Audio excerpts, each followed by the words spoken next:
What's going on, guys? Tower number 9 here. We are back on the McClunky Gaming coverage of the Tabletop Gaming Center Planetary Qualifier in Connecticut. We believe the technical issues have been sorted, and I am joined here by Grumpy Elephant, who was on here streaming with me for a previous event and has jumped on to fill in while Josh is experiencing some internet problems. So big shout out to Grumpy Elephant for doing this on short notice. And Grumpy, how are you doing? Hey Tower, I'm doing well. I will do my best Josh impression for you all, but hopefully we get him back just as soon as he's able. Excited to get to talk about Star Wars a little bit, perhaps for the last weekend before the game is fundamentally changed. I don't know if you all talked earlier about the upcoming uh, potential ban announcement on Monday. There's a lot of speculation. Is it just going to be Force Throw? Is it going to be Force Throw plus other things? But it seems like these PQ players are potentially giving Force Throw one last run for its money before we all go back to the drawing board and see what comes out on top. Yeah, I mean, I we had discussed it a little bit earlier, Grumpy, and I think that Force Throw is a card that hasn't seen the same level of dominance as we saw with some of the previous things where Boba decks or Django decks were just like everywhere and winning everything. Not everything, but like I think Boba Fett Spark of Rebellion had a like was winning more than half of events at one point. Oh, um certainly. And there was of course the infamous, I believe it was all eight Boba top eight of a tournament in I that think was three. in set one. That was people weren't He was okay in set one, kind of. It was set two where things got really Yeah. crazy, but anyway, Force Throw hasn't been setting up decks on that same level. But it is super warping. Other decks are being built around it. People are playing decks with a bunch of low cost things to try to counter it and so on. And it has created an environment that is very skewed around this card, even if that isn't in some super dominant build. So I think a fair few people do want it removed, while others are saying, the meta is pretty diverse anyway. I don't think it needs to go. It's interesting. Yeah, I agree with that. I agree with your assessment of power level. And I think an interesting point to add is that Fantasy Flight released an article this week talking about their theory of game design and how they want games to play out. And what they emphasized was they're starting to turn the ship away from so-called hard removal, events that you play from your hand, right, that can remove an opponent's unit on their own, and they're turning in favor of unit-based removal, things like the new Anakin unit that can give up to 2 units -3/-3, things like the Luke unit from set 1 that can remove a unit. And when we think about Force Throw, yes, it has these extra costs added onto it. Have a Force unit, potentially discard a card from your own hand. But as the Force unit requirement became almost trivial to meet, Force Throw became a card that was essentially one resource, discard a card from your hand, defeat target unit, right? You could defeat an opponent's leader by discarding something like a Han Solo. You could defeat something with, an Avenger by discarding something like a Crate Dragon. And so it felt like the combination of the changes to the game in terms of Force units becoming more popular and this sort of more explicit approach by FFG to turn away from hard removal is potentially enough of a sort of combo for them to take action and take it out of the game. Yeah, I mean, in some ways, it is quite reminiscent of Triple Dark Raid, which was when it released was a card that was very powerful but also very inconsistent. And once the jump to light speed set arrived, and we saw far more vehicle units in the game, it suddenly became a card that was not inconsistent at all and much more powerful than when it was first released. For Force Throw, I think it has been similar, especially since we've seen both the increased popularity of the Force and also just the very strong new Force units, especially early game Force units that Legends of the Force brought to the table. And it'll be interesting to see where things end up. It is also possible they're not banning Force Throw, and the community is kind of creating a self-reinforcing narrative on that one. but we'll have to see what exactly ends up happening on Monday when they do the meta stream. Yeah, I think your triple dark raid analogy is apt there, right? It's very difficult in an evolving card game to print a card with conditions and then make sure that those conditions remain as difficult to meet as the game evolved. And I think you're also right, right? It could be a red herring or a clever ruse. We could wake up on Monday and learn that Admiral Trench Leader has been banned because of the prolonged game states that he encourages, right? Who knows? FFG is keeping this one close to their vest, and I think we'll all tune in Monday, excited to learn what Yeah, the future of the game's going to look like. that is a funny point. I know in Magic the Gathering there is at least one card that is banned because it makes games take way too long. Mm. Like, as far as I know, there's no other reason. It's not like an unbalanced card. It's just like ridiculous to have this card in the game Hmm, for hmm. reasons of time. That card is Scheherazade, which infamously requires you to take all the cards that are currently in play and set them aside, and then take the Oh, cards yeah, in your deck and play a sub game with only the yeah, cards left in your deck, and then like the loser of that game loses half their life or something. incredible, right? A brief 30-minute detour for stakes that are actually relatively small. It was truly a wild Yeah, card. Um, yeah. can imagine we'll One of the craziest cards, really interesting, but essentially not feasible in a tournament environment because of time constraints. absolutely, absolutely.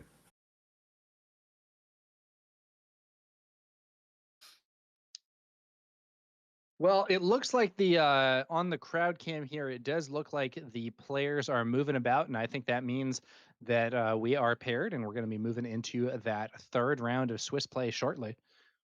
We saw a very strong victory from a Kylo Tarkentown deck in our previous round, and Force Throw was definitely on display there. But although I think it was really Miggs Mayfeld that was the dominant factor in at least in the second game that we saw there. Yeah, Um, Tarkentown, right there being a key card that another set of folks in our community might be happy to see bite the dust. That combination with Miggs Mayfield, being able to remove an opponent's turn one play just by discarding using Kylo's ability plus Tarkentown, but also Force Throw, a powerful turn one play in Kylo Tarkentown, combined with Witch of the Mist and Witch of the Mist, Force Throw, and Tarkentown. So really, red and Kylo's ability operating to make those incredibly powerful turn one plays.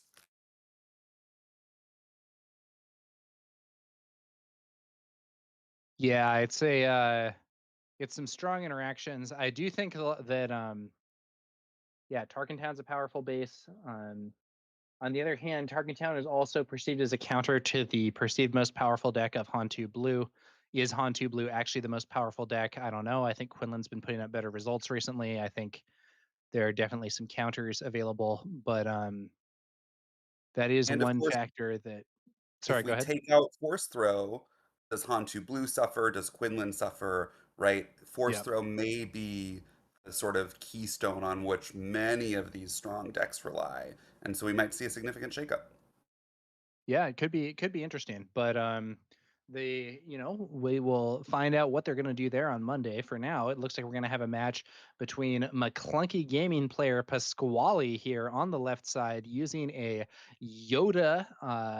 It is a Yoda Red Force build. And he's playing against the jump to light speed Boba Fett pilot Boba with a data vault here. Should be pretty interesting to see what happens as we move into the third round of Swiss play. Pasquale has been playing Yoda for quite some time here, I believe, and we'll see how he does in this matchup against Boba Data Vault. Boba Data Vault's interesting because it is kind of an aggro deck, but does not have a leader that deploys really quickly like some of the other aggro decks do. Yeah, Tower, both of these decks actually operate on a potentially similar axis in that they're trying to get additional damage for free. Yoda relying on the Yoda leader ability and the ability to stack your deck combined with draw to get off triggers from the new Legends of the Forced Ray card to deal 2 damage to a base, 2 damage to a unit. On the other hand, Boba, a much easier condition to meet. Anytime that Ben deals non combat damage, he'll be able to exhaust his Boba Fett leader, deal one indirect damage to Pasquale, and then, of course, trying to rack some damage up onto Pasquale's 28 HP base to finish him off with potentially a powerful leader flip onto a pilot. So the question for Pasquale is going to be one, can he get some restore and some high toughness units early so that he can keep his life total low as Ben tries to rack up the damage? And then two, does he have an answer for Boba Fett pilot onto something like a Ruthless Raider or a Fett's Fire Spray, right? If he doesn't, I'm thinking of cards like Rival's Fall, potentially a Self Force Throw, that would be able to cleanly answer the Boba Fett pilot flip on 6. If he doesn't have that, or if he doesn't have something like an Entrenched to stop that Boba Fett leader from attacking his base, he's going to start taking, 8 to 10 damage a swing, and that 28 HP is going to go by very well. So I think, I as you suggested, we're going to see Pasquale take a more defensive role in this matchup. I do see a at least a soft counter to Pilot Boba, and that is a disabling Fang Fighter. Doesn't deal with the ship that Boba could deploy onto, and you do still get that flip damage, but could be used to defeat the pilot upgrade, which is very relevant here. And it is worth Absolutely. noting also, Pasquale is, I believe, the defending champion at this store, having won their PQ in the previous set using his Ray Data Vault build. That's got to give him some fire for sure going into this match. And speaking of disabling Fang Fighter, Boba Fett is one of those leaders where the action of flipping itself gives you significant value. You can deal 4 damage, distribute as you'd like across your opponent's units, essentially a mini overwhelming barrage. And so, while disabling Fang Fighter would save Pasquale that 4 damage that would come in from the Boba attack, unlike some of the other pilot leaders, Ben can probably still feel like he got some value out of his leader, even if it gets removed immediately upon flipping. Yeah, that's a very relevant factor, and that damage from Boba can really be quite important. I've frequently seen people flip Boba onto ships that are already exhausted and give up the bonus damage from having their leader swing in order to get that damage spread across units. But we are moving into that first turn now. It looks like an Adi Gallia from Pasquale and a TIE Bomber on Ben's side of the board. And if I'm Pasquale, I'm almost certainly looking to see a Yaddle instead of an Adigalia there for my turn 1 just to get that restore on board. But still, the 4 health that the Adigalia brings may provide a useful place for Pasquale to soak up some of the indirect damage that's almost sure to be coming his way, starting now with this 3 from the TIE Bomber attack. Yeah, and Boba's ability being used there, of course, to add an additional indirect damage. It looks like Pasquale is going to opt to put the 2 damage on Adigalia and the remaining 2 on the base, leaving her with 2 HP remaining. That's a good tactic against a potential IG 2000. Now we see an Owen Lars being played. There's some restore on the field. Yeah, one thing that players I think often do against Boba is assume it's safe Oh, to put Ben takes the damage initiative. they put on their base until later in the game, thinking I've got room to play. And Boba has the opportunity to end games very quickly. So I like what Pasquale is doing here, saying, even though I'm at 0 to begin with, I am going to put 2 on my Adigalia because I am prioritizing keeping my base health low. Yeah, it looks like a very odd turn. Pasquale only spent one of his resources to bring out that Owen Lars, but he did better than Ben, who wasn't able to spend a single resource that turn. Both players not getting max value, and it looks like leaving 2 HP on that Addy Gallia was prudent because here comes that IG 2000. Yeah. Ben wanting to see something like a resupply, potentially a super laser technician to start ramping towards that Boba flip turn. Pasquale obviously looking for something more powerful than just an Owen Lars. But given that Ben played nothing, can nonetheless feel good about that 3 resource turn.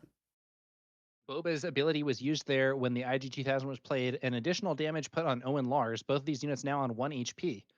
Owen swings and restores the base. TIE Bomber swings and Pasquale puts all 3 on the base. We then see a Yoda played, and Pasquale resolves a force throw targeting his opponent. Ben discards one of those dark probe droids, and 2 damage is then put on the TIE Bomber. If you're Pasquale here, you can't be mad about now going into the 5 resource turn. Your opponent hasn't ramped. You have 4 restore on the board. You have 4 power on the board. Your opponent has 1 more damage on base than you, although they have 33 to your 28. Right? It seems like Ben is perhaps having a slower start than these Boba decks sometimes can offer. Yeah, Pasquale is ahead. Ben trying to get rid of some of that restore with a an open fire played, defeating Yoda. That does also remove a potential soak for more indirect damage. Pasquale then does get to draw a card from the when defeated effect. Owen Lars swinging here to heal 2 damage from Pasquale's base. IG 2000 swings to put 3 damage back on the base. What will Pasquale do next here? Looks like it's going to be a Night Sister Warrior. TIE Bomber goes ahead and swings. I was wondering if Pasquale was going to put that damage on the Night Sister Warrior and just immediately kill it and draw a card, but it looks like he's going to throw that damage on base instead. 1 damage on the Night Sister Warrior, though. Yeah, and Pasquale here likely trying to dig for a ray. I wonder if it would have been worth giving up the Restore 2 on the Owen Lars for the chance to dig a little bit deeper, because it seems like he's struggling to deal with space. And of course, as soon as I say that, he's got an open fire to take out the IG 2000. So Pasquale really doing a nice job of keeping Ben off of anything too threatening, while still presenting some chip damage and restore himself. Yeah, I think they may have missed an Adigalia trigger here. Chat was saying, yeah, chat agrees with me there. I think there was an open fire played by Ben, and that should have been 1 damage to base, but that might have been missed. And we are moving on to, oh, okay. So they're pointing that out now. There's Adigalia up to 7 damage. It looks like we have 6 resources, for I think both players here. Neither of these players have ramped, and that means it may be time for Boba to see some play. Let's see if Pasquale has kept that disabling Fangfighter. Boba shows up and wipes the board. Owen Lars is going to get to search here. Yeah, looking for a ray, and the 2 damage from the ray would bring the tie bomber to 4. He doesn't find it, but if the ray trigger would have brought the tie bomber to 4, the disabling fang fighter to remove the Boba leader and then kill the tie bomber due to damage. Instead, he just He finds the should carry also get one a damage. card draw here from his Night Sister Warrior. I think that might have been missed, or maybe he resolved it before resolving Owen Lars. Not sure. There is the Fang Fighter though, and Boba leader is defeated. But a Ruthless Raider then clears the Fang Fighter in turn, dealing 2 damage to the base as well. And Yaddle. Is there a forced thrower sent to use that last resource?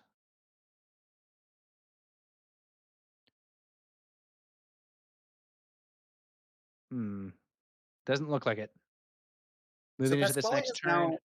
has now dealt with Ben's largest source of damage, right? That Boba pilot leader. There is a Ruthless Raider on the board. That 4/6 stat line hard to defeat because it dodges both takedown and fell the dragon. That said, Pasquale's now at 7 resources, so if he can find a way to use Yoda's flip ability to remove that Ruthless Raider, he'll have a powerful leader on the board. And of course, that open fire now giving him the opportunity to use Yoda's leader side ability to stack his deck with something like a Luke on top, or just play the Luke from hand to remove the Ruthless Raider, right? Pasquale quickly looking like he's taking firm control of this game going into the end game. Yeah, Yaddle was removed. Looks like a forced choke is going to defeat that Luke Skywalker Jedi Knight, but it does give Pasquale yet another card draw. Hasn't seen a Ray yet, but he finds a forced throw there, I believe, with his Yoda trigger. And he is able to manipulate the top card of the deck, make sure that it does not cost 1, flips Yoda, discards a copy of Chirrut, and kills the TIE Bomber. So now the board is wiped, and Yoda can start swinging, doing some damage, and doing some restore, unless Ben has some counter, and I don't think he does, at least not this turn. No, I don't think there's anything in red green villain short of an overwhelming barrage onto something like a Devastator already on the field that's going to be able to take care of that 9 health from the Yoda leader. Yeah, it's gonna be a tricky one for Ben here. I think he has managed to do a fair amount of damage, but Pasquale has some restore going with Yoda and potentially has quite a bit more restore in his deck as well. TIE Bomber answered by Mace Windu, force token used there. Ben then plays, I think it's the one that damages based on cards in hand, throwing 2 damage on Mace Windu. I forget Yoda the name of swings the ship, away. but that's the one that does indirect damage based on the number of vehicles or space units you control. Oh, yeah, The okay. Rebellious I had it mixed Hammerhead, up. Rebellious Hammer. This is the Dornian gunship. The Rebellious Hammerhead Right. being a card that damages based on cards in hand. Very similar, both chunky space units that can deal damage when played. Yeah, yeah. No, that's right. The rebellious hammerhead is not not a command card.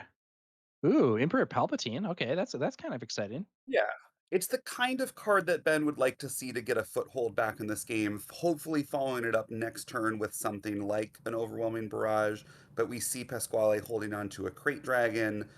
He's got 4 restore on board still. Likely not going to be enough for Ben to claw back into this game. Yeah, it's looking a little grim here for Ben. He has managed to do 15 damage to Pasquale's base, but that means there's 13 HP still left over. Looks like Owen Lars is going to crash into the Emperor. You might be wondering why he did that. I believe the answer is to find a ray. And there he finds it. 2 damage to the Emperor, 2 damage to the base. And Yoda still on the field as well. What do you think Normally, here, the base Yoda or player Palpatine? Normally, the Yoda player likely would be upset about seeing their first ray on turn 8 of the game after 2 searches by Owen Lars, but it seems like both players perhaps had a less strong than average draw in this game, which can sometimes lead to the most interesting games of Star Wars Unlimited. Both players trying to outmaneuver their opponents not by playing the best of what their deck has to offer, but simply by playing the cards that their deck has chosen to give them in this particular game. Yeah, and I do think that when the decks are not making very optimal plays, that does tend to be a condition that is favorable for the slower deck. So I think Pasquale's Yoda is probably happy with that. And it does look like there's the handshake. We're gonna have I believe, a win for Yoda, and we'll be moving on to the second game. We'll see whether or not Ben can do a little better here. Very tough to miss your turn 2 play. Yeah. And telling that Ben was still able to get Pasquale into that mid-teen range. I forget if his peak damage was 15, 16, somewhere in there. Right? You add a powerful turn 2 play, something like that 4-2 droid missile platform that does 3 indirect damage on defeat. That's potentially a source of another 4, 7, 11 damage that might have been enough to get Ben over the edge, given that Pasquale's draw also did not seem particularly strong this game. So if you're Ben, can't help but feeling frustrated, but also sometimes the luck or lack thereof of the draw. Yeah, and Space Modulator in chat saying no overwhelming barrages, no turn 2 play, no 4 cost fire spray, no ramp, all big misses for Boba Yep. 4. Yeah. And, honestly, even though Pasquale didn't make maximum use of his resources on turn 2, just playing an Owen Lars is a lot better than playing nothing. And that restore 2 can mean a lot. Plus, that search is really good for a deck that is looking to find those copies of Ray. Of course, we don't know how Ben has constructed his deck. We don't have his full 60, but this could be one of those times where having to play that additional 10 cards from Data Vault dilutes your deck enough that you get punished from time to time simply by not drawing the cards you need. Hopefully, it doesn't happen often, right? And we've seen players able to navigate Data Vault deck builds to have enough consistency to do well in tournaments. But nonetheless, those extra 10 cards will from time to time come back to bite you.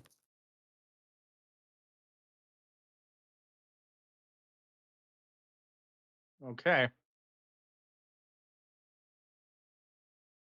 Let's see what happens here. Shuffling. It looks like he paused the shuffle there for a second. Potentially having Rethinking shuffled his sideboard? sideboard into his main deck and having now to Oh, yeah. make some adjustments. Yeah, I think you might be right, or maybe he just saw some cards and was like, "Wait a minute, I wanted those out," or something. Not entirely sure. So he is making a few changes. One thing that I like to do is I like to do at least one pile shuffle um before a match and when doing after making changes, just so that I can use it as a way to count the number of cards in my deck and make sure that I have not accidentally left stuff in the sideboard or picked up too many cards or left, have too few cards and I need to go find one, something like that. It might sound a little silly, but stuff like that can help in terms of avoiding potential mistakes and penalties from playing an illegal deck. I think that's incredibly wise, Tower. And the penalties in this game are not kind. The lowest authorized penalty for something like that is a game loss. And so you want to make sure going into drawing your opening hand, right, that you are presenting a legal deck for the game. Yeah, going into an event, one of my goals for almost any event that I go to is I want to lose 0 games to stupid rules mistakes or Mhm.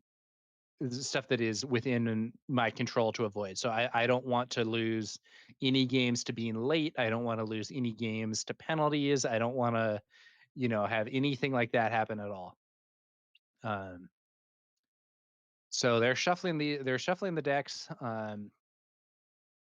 and we'll see what happens here. Uh, Looks like we're going to be moving on to that second game. I think no more sideboard changes this phase. Let's see how it goes. I'm unclear based on the pacing of how things have proceeded. If this is both players' first hand, if either one of them has mulliganed and we're now in the second hand, doesn't matter for Pasquale. He's keeping this hand. We'll see what Ben chooses to do. I think these were the first hands after Okay. sideboarding. It looks like Yep. yeah, it Ben's looks like keeping Ben's the taking a hand. mulligan.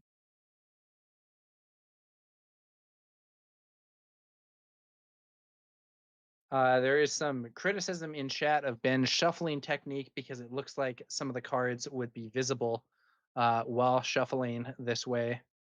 Yeah, you should not shuffle in a way that some of the cards could be visible. It's just one of those things where, regardless of intent or what you're doing exactly, it's better to avoid even the appearance of doing something that could give unfair advantage. So, just something to consider.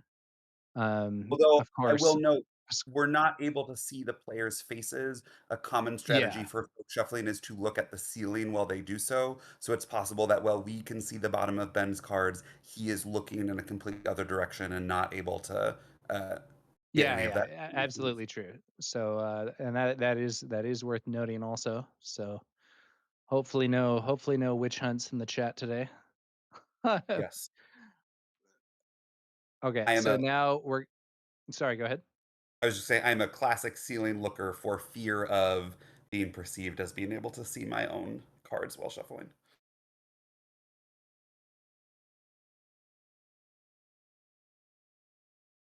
Okay, I think we saw. Looks like Pasquale is reconsidering his resource choice here. Is that what's happening? I think that's what's happening here. May even be. Yeah, I'm not entirely sure. You do technically. I believe that you do technically get to decide whether or not you're going to mulligan after the player with initiative decides. Many people do it simultaneously to speed things up, but there are some scenarios where it might actually influence your decision. Looks like Pasquale's keeping. Those are the resources, and it looks like a tie bomber from Ben Yaddle for Pasquale. Grumpy, I know in game one you were saying Yaddle would be a better start than Adi Gallia, and this time Pasquale is starting off that way. And Let's here it see is. how this goes. But Yeah. Ben being able to take advantage of his turn two this time to remove that restore early. So stronger start for Pasquale, stronger answer from Ben. Both players Off to powerful beginnings. Now take a look at that. Because Yaddle was cleared with that open fire, Yoda's ability is used, manipulates the top card of the deck, plays a You're My Only Hope into the daughter. This is a potential huge obstacle for Ben as long as Pasquale can keep getting the force token. The Yeah, daughter the is a daughter. unit that allows you to heal when you take damage to your base, but it uses the force to do so. However, you can do so many times in a turn. And it looks like Pasquale is going to get that going soon, unless Ben has some answer. There's an IG 2000 P in the daughter, but the daughter has, I think, 5 or 6 HP, so that's not going to be enough. The daughter, a more recent addition to decks like Pasquale's Yoda Red, but really shining here, right? That 6 health, making it very difficult for Boba to remove, and that triggered ability being able to use time and time again because Boba's going to struggle to deal with a high health unit on the ground, short of something like an overwhelming barrage or that Boba flipped ability, which is still 1 turn away. Yeah, now it does look like we're up to 3 damage on the daughter. I think some of the indirect damage may have been sent over in that direction, which does mean that Boba Flip could clear her. Although in this case, it looks like Craving Power is going to clear her. Pasquale did play a Conquered Dawn Interceptors on the previous turn, putting some defenses up in the space arena.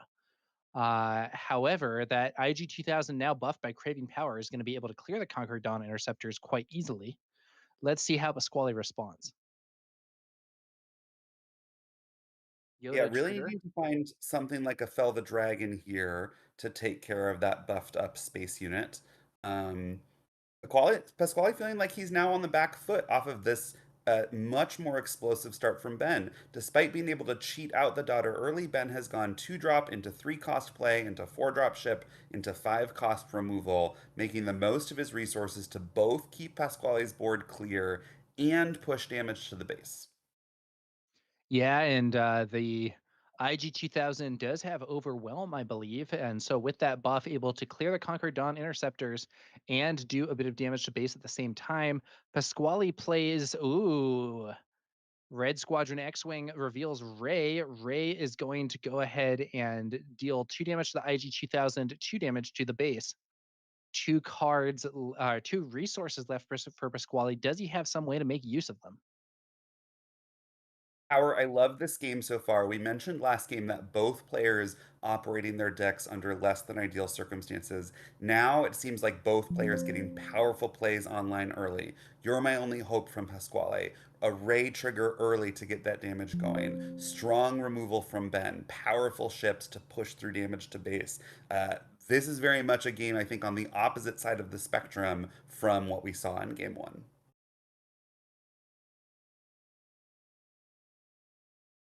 Yeah, the definitely both players swinging hard here. Should be pretty interesting. And we do see the I believe the humble itinerant sage 2/2 shielded. Boba Fett now flipping onto the board, clearing the X-wing, and I believe knocking the shield off of the secretive sage as well. That is one huge IG 2000. Does Pasquale have an answer this time? Last time we saw that disabling Fang Fighter force throw with the secretive sage, throws a copy of the daughter into the IG 2000, and that I guess is going to be enough damage to clear it out. And there it is, that self force throw we were talking about, that 1 cost play able to deal with something potentially no other card in your deck can do at that moment in time. And now all of a sudden, despite Ben's really strong momentum, Pasquale seems like he's regaining control of this game. Yoda's going to come out next turn. Open Fire takes care of that IG 2000. Almost certainly that Yoda flip will deal with the TIE Bomber. I do believe Ben has a Devastator in hand, but that's going to be a turn after next, right? Ben's at 6 going to 7. He'll need 8 to drop that big ship. With Yoda, Pasquale's Yoda only at 8 HP on base, and Yoda leader about to start restoring 2 every turn. It seems like once again Ben may not have been able to go fast enough to stop Pasquale from getting back in this game. Yeah, there were some very strong plays from both players, but Pasquale does seem to be in the driver's seat right now. Ben swinging away with the tie bomber. Yoda flips, sees a unit Yoda, defeats the TIE bomber as you expected. And yeah, now Pasquale's the only one with a unit on the board. Is that a droid missile Ooh. platform? It's a droid missile platform that's not going to live to see the light of day with this Luke from Pasquale's hands. Indirect damage put onto Yoda. Now, Ben plays another droid missile platform. He is developing some real threats there, but he is also now staring down a lot of restore and a lot of damage from Pasquale's side of the board. Yep, and I see a Yoda unit in Pasquale's hand as well, which is threatening to add two more restore. At some point, it might just be too much for Ben, even with his Haymaker cards like Devastator and Emperor Palpatine.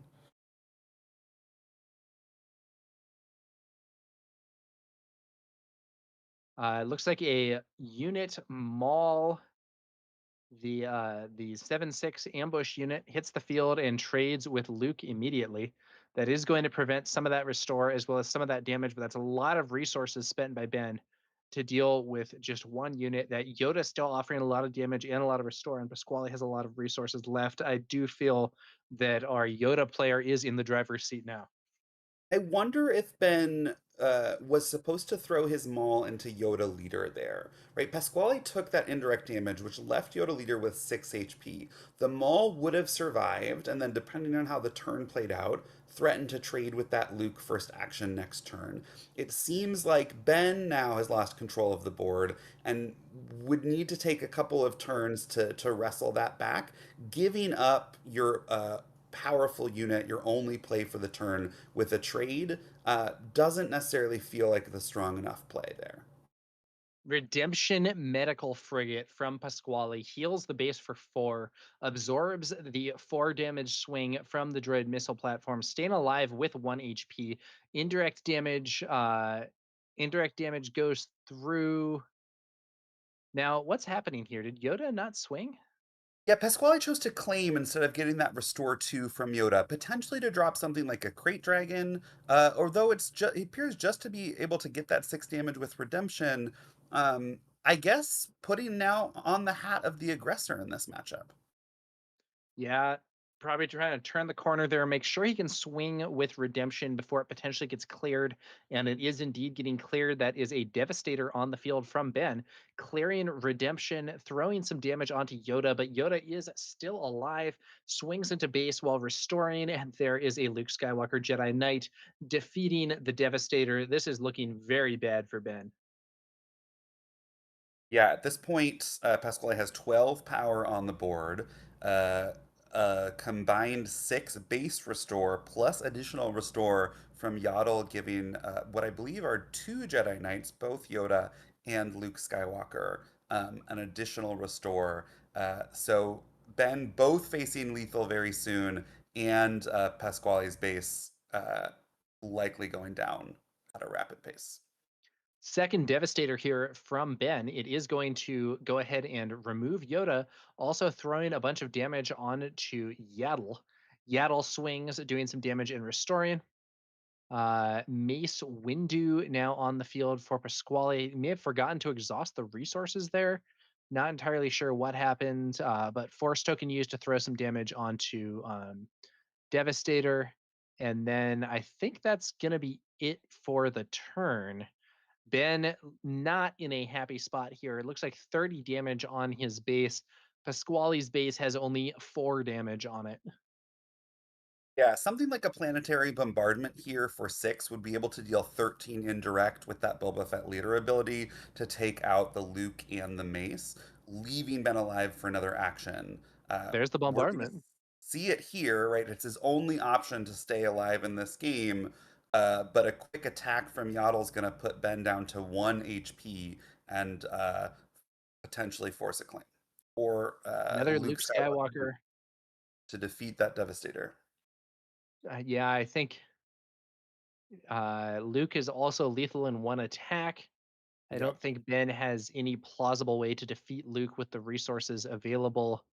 So I think takes the initiative, preemptively puts the damage there from Yaddle. How stylish would it be if Pasquale could somehow win with Ray?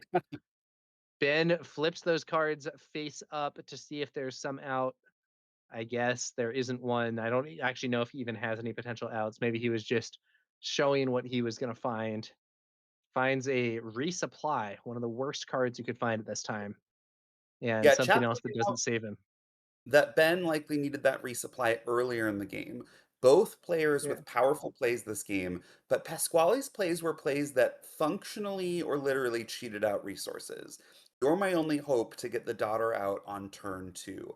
A self force throw to deal with an opposing leader unit using just one resources. Right? These are the kinds of powerful plays that not only really affect the board state in a significant way, but also let you save on resources, play more cards than your opponent, and ultimately get control of the game when your opponent is playing a 2 drop on turn one, a 3 drop on turn two. So well played by Pasquale there, beating that Boba Data Vault 2-0 to claim the victory in round three of the Tabletop Gaming Center PQ. Yeah, one other interesting thing that we saw in chat was some discussion as to whether or not it would have been a better move to potentially have Boba Fett join the TIE bomber as a pilot instead of the IG 2000 Mm. in that scenario, as that would have spread out the threat across multiple units rather than buffing the unit that was already buffed and kind of putting a lot of eggs in one basket. Um, Tough to say what's correct in expectation, but I think certainly with the way that it played out, with that quick answer available on the IG 2000, splitting things up might have ultimately been the better move.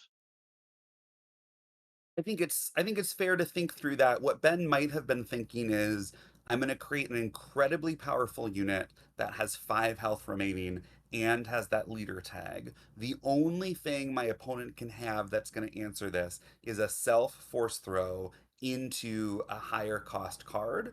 And Ben might have said, I'm going to make Pasquale have it. This is a choice that very talented players make all of the time. And when it pays off, it looks brilliant, right? I'm going to make my opponent have it, and they don't, so I win the game. I don't think we can judge a player's strategic thinking on those instances where their opponent does have it, because it can make even talented players, right, look like they suffer from blowouts when their opponent happens to have the single answer to the powerful play that they've designed, right? Hard to say again in hindsight.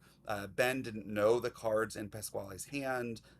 It might have been that that other play pattern would have led to the victory, but he made a strategic decision to present an incredibly tall threat.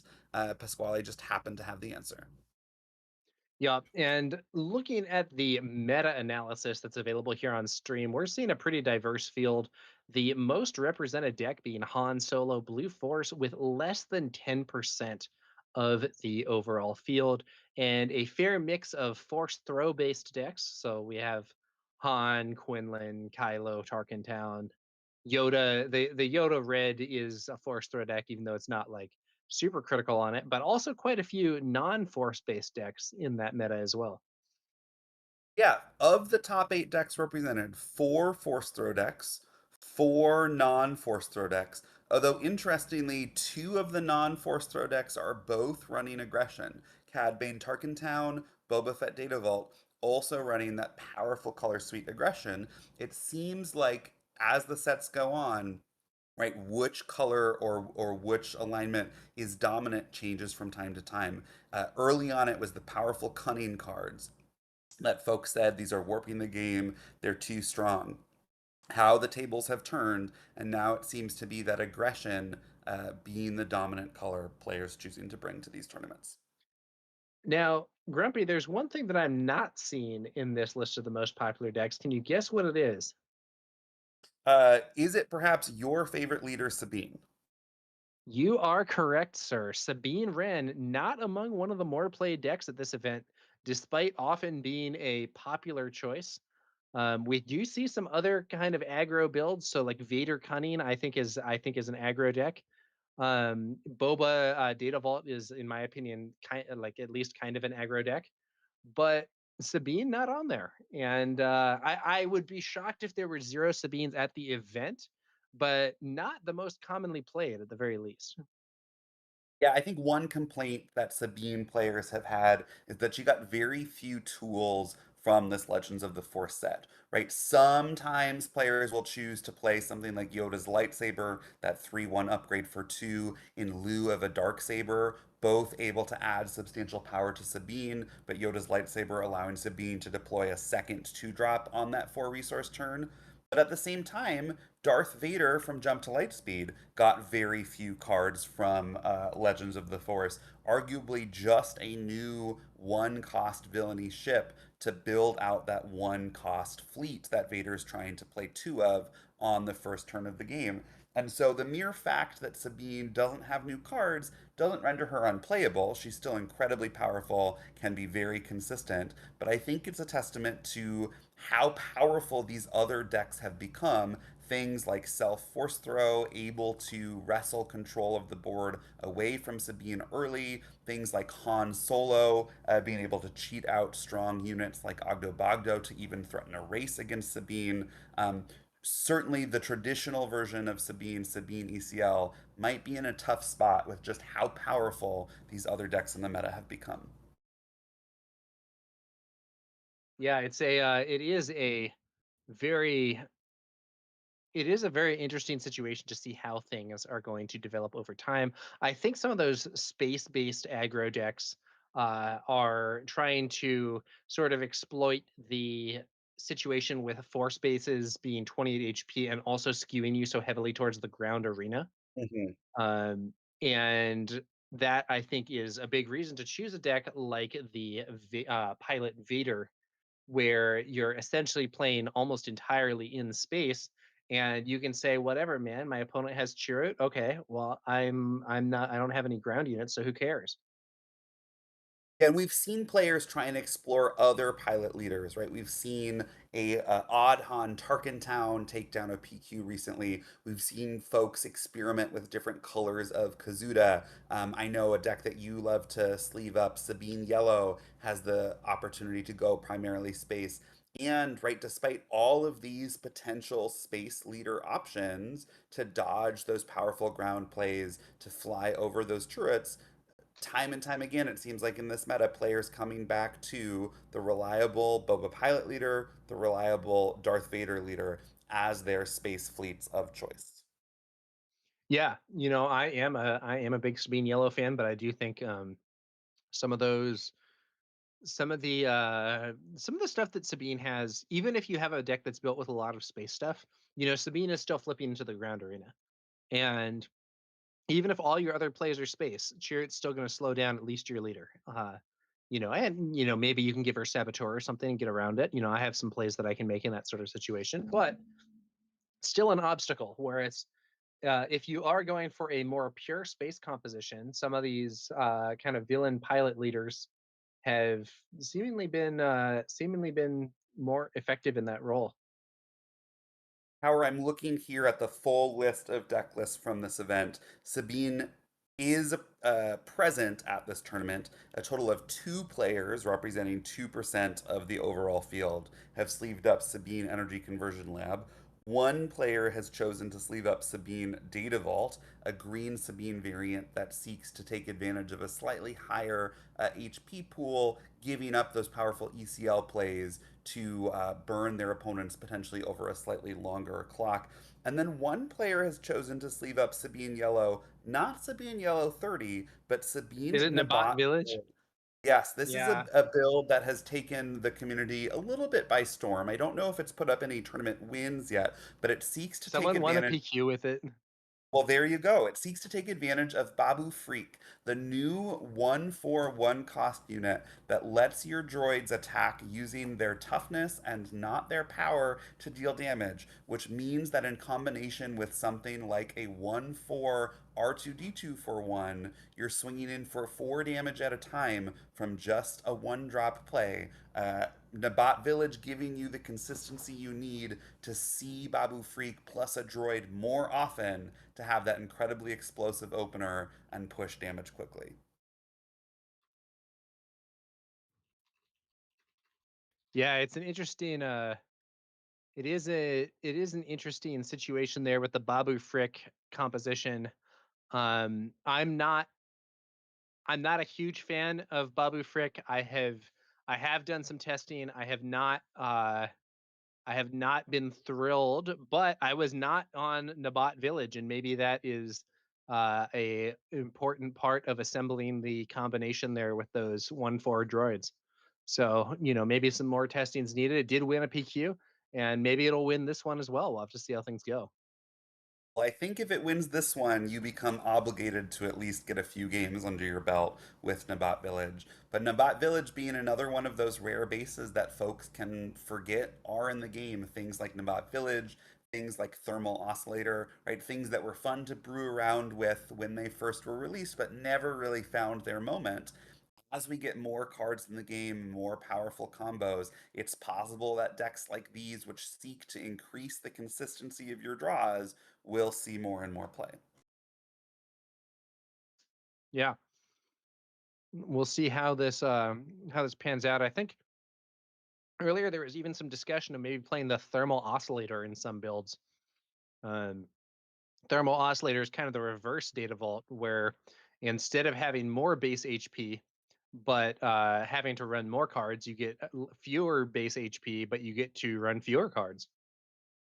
Yeah, folks talking about that in particular with the win defeated Thrawn leader, new cards like the red 3/1 from the Hoth set that win defeated allows you to have opponent discard a card, doubling that with Thrawn to discard two cards, essentially gives you a pillage on a stick that only costs three, and Thermal Oscillator then giving you the chance to draw into your powerful win defeated effects with a little bit more consistency. So I think it's one to keep an eye on, certainly, as the game continues to expand its card pool.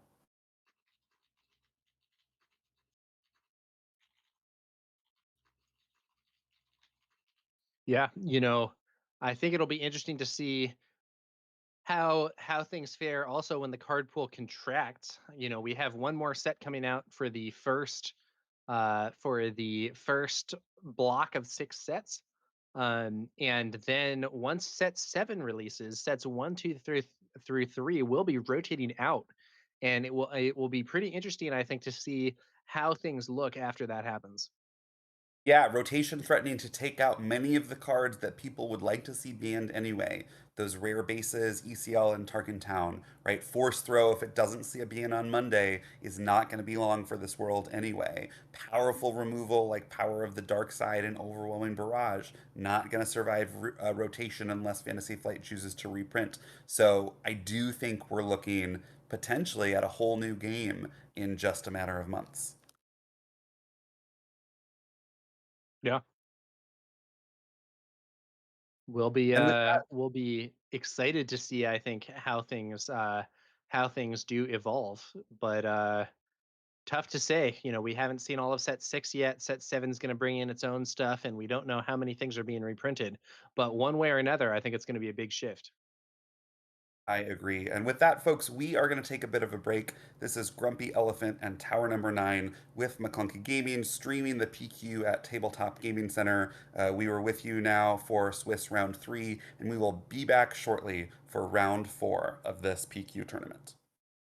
Thanks for watching, guys.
Welcome back, folks, to round four of Swiss at the Tabletop Gaming Center Planetary Qualifier.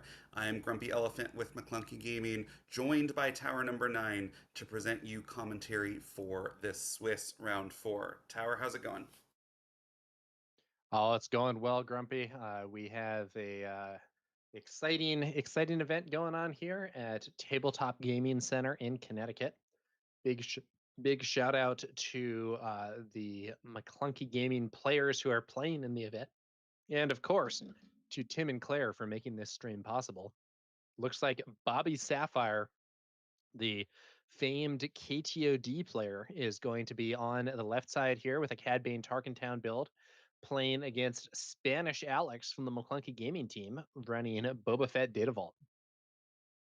Yeah, Boba Fett Data Vault not able to take the win in Swiss round three over McClunky Gaming's Pasquale's Yoda Red. But here we have Boba Data Vault facing another aggression deck, but this time no force throw on either side.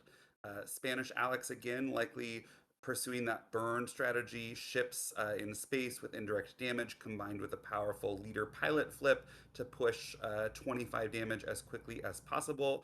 Bobby Sapphire, I believe, playing the more aggressive version of Cad Bane Tarkentown, filled with one drops to potentially play two cards as early as turn one, still backed up by that powerful Tarkentown base ability to clear his opponent's turn one play and have two units to start pushing damage on the ground. So the question will be, can Bobby Sapphire push 33 damage to Spanish Alex's base quickly enough before Spanish Alex is able to leverage his powerful pilot leader flip and just incremental chip damage to get Bobby Sapphire's base just to 25? Yeah, it should be an interesting match. The one drop approach can also be an effective way to play against Quinlan opponents. Quinlan been a pretty popular and successful deck in this recent set, and a lot of Quinlan decks are not running one drop units. So running one drops of your own allows you to get around that ping where they have to match costs. It also plays, I think, very interestingly into the sort of pass game that decks like Cat and Quinlan like to do.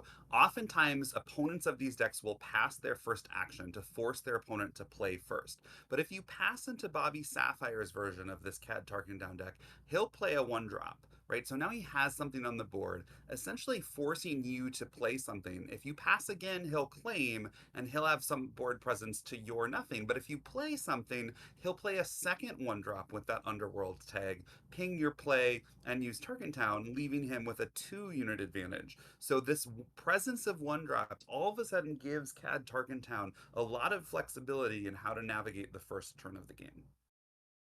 Yeah, it's a very good point, Grumpy.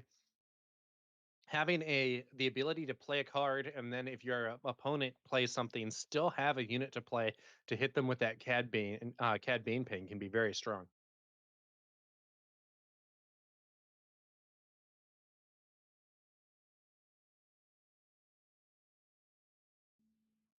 Looks like the players are shuffling on up, and we should be getting started soon.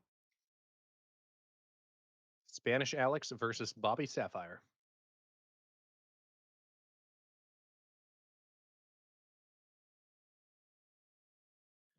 Now, looking at Alex's hand, I see Forced Choke. I see the Super Laser Technician. Looks like a disabling Fang Fighter here. I haven't. I'm not sure if he has.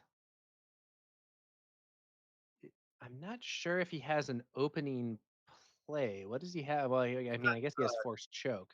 Kylo's Tie Silencer, I believe, is in his hand to present a two Okay. drop. Yeah, that should be. I mean, it will likely get pinged off, but it is probably better than nothing. Bobby Sapphire brings us out with a Greedo, and then it does look like Spanish Alex is going to play not the Kylo's Tie Silencer, but an Allegiant General Pride. It then gets pinged here. Initiative taken, Tarkentown used to clear Pride. You kind of have to do that because that Allegiant General Pride is a big problem if it survives to have initiative. But Bobby Sapphire executing the exact play pattern we were just discussing. And Yeah, now really 2 units on the board to Spanish Alex's 0 moving into that second round. showcasing the power of this more aggressive build. Spanish Alex playing the Super Laser Technician, I think recognizing that, well, my opponent now has two units with one toughness on the board. If I can get to my Boba Pilot flip and be able to spread four indirect damage, four damage around to my opponent's units, potentially backed up by something like an overwhelming barrage, it doesn't matter whether I'm at 10, 12, 15, or 20 damage. I'll be able to keep the board clear for the rest of the game. So likely Spanish Alex going to lean hard into this strategy of ramping quickly to try and regain board control after losing it in turn one of the game.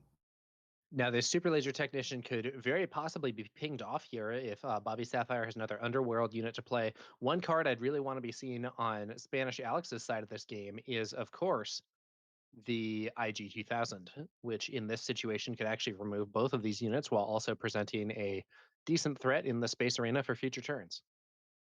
Both a decent threat and a ship for Boba Pilot to hop onto and start dealing 7 damage a turn to Bobby Sapphire's 25 HP base. Good point. The Nile Marauder hits the field that is an Underworld card, and it's going to ping away the Super Laser Tech, which of course becomes a readied resource here for Spanish Alex. But it's not looking amazing in terms of the board state here. Alex with 5 damage on his base already, and Bobby Sapphire having 3 units on the board to Alex's 0. Yeah, that Nihil Marauder, probably one of Bobby Sapphire's stronger plays, both offering 5 toughness to potentially soak up some indirect damage and being able to hit for 4 power as just a 3 drop. Means we're going to see Spanish Alex's life total dwindle a little bit more quickly than it would otherwise. Spanish Alex leaning into this ramp strategy, trying to get to Boba as quickly as possible. Yeah, we do see a Super Laser Technician here. I was wondering if we were going to see the Forced Choke that we saw in the hand earlier being played on this Nile Marauder, but if that does end up being what Spanish Alex is doing, it's not going to be the first action that he takes. So that No, Marauder is going to swing, it looks like. Oh, maybe not. Bobby Sapphire rethinks it, ends up swinging with Greedo instead.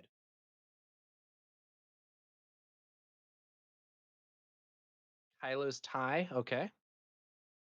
yeah, I would guess that the Force Choke probably got resourced with Spanish Alex facing down two 1 toughness units that both cost 1. Doesn't feel good to let your opponent draw a card and spend 2 resources to defeat something small like that. Although now that Spanish Alex has seen this Nile Marauder, potentially wishes that he kept onto it.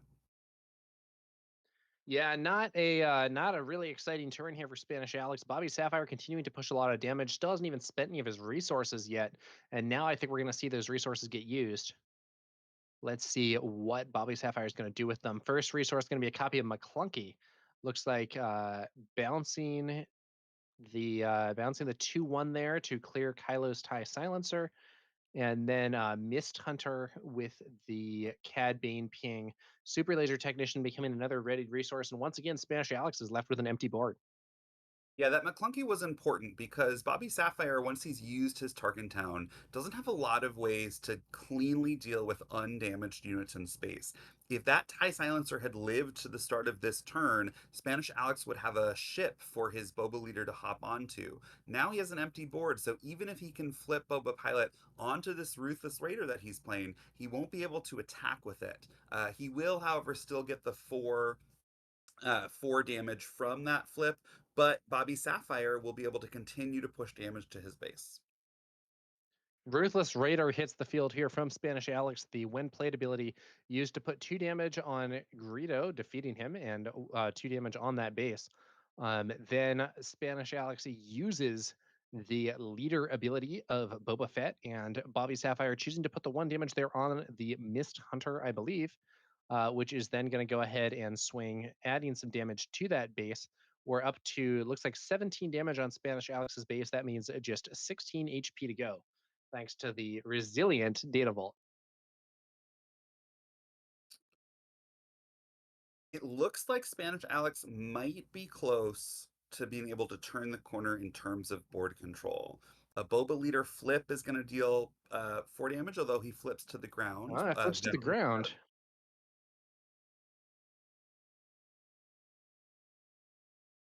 Nile Marauders swinging into the base, I'm curious to and see I'd here if Spanish Alex chooses to attack the Nile Marauder or attack the base with the Boba leader. Attacking the Nile Marauder, well, it does do 4 damage, leaves him in the same position that he would be in if he had put the Boba leader on the Ruthless Raider and done the 4 damage on attack. I suppose valuing having a unit in both the space and the ground arena. Um, Although now it feels like he's without Zuckus.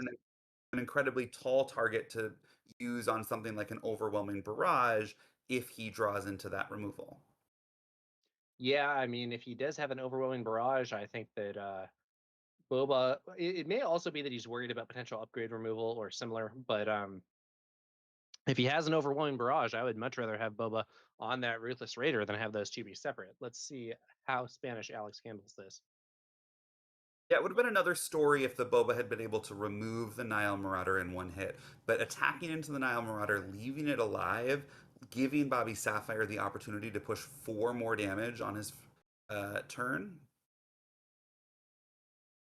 Okay, Devastator is it's going to be removing Nile Marauder and removing the Mist Hunter there as well.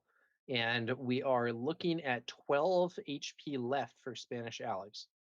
Yeah, I'm not sure it's enough. Zuckus is going to bring him to 27. Cad Bane Flip will bring him to 31. Something like a Hot Shot Blaster from the row would push that to 33 as soon as this turn. But either way, leaving Spanish Alex at risk of lethal from any unit that has 2 or more power. Yeah, I mean, I think at this point, I don't know. Maybe the game plan is, oh, and there's a hot shot blaster. I think that There's the might mean blaster. we are looking at game over this turn. Yep. Yeah, we're up to 29 damage. That means CAD swing is lethal, and I don't think Spanish Alex is going to be able to do anything about it as he is tapped out here. We could see a swing from Boba into CAD on flip, but that's not enough damage to defeat him. I think this one is going to get a Bobby Yep. Sapphire. Spanish Alex potentially having spent too much time and too many resources ramping, giving Bobby Sapphire the opportunity to keep his board clear to prevent the kind of devastating leader flip that Spanish Alex would have needed to do to get back in the game. With this Boba Fett deck, if you take the time to ramp early, you need to make sure that you have a powerful way to claw back board control on that 6 resource turn for you. Something like that Boba flip into an overwhelming barrage. Otherwise, you leave your opponent with the opportunity to get too much damage pushed too quickly, making it impossible for you to get back into the game.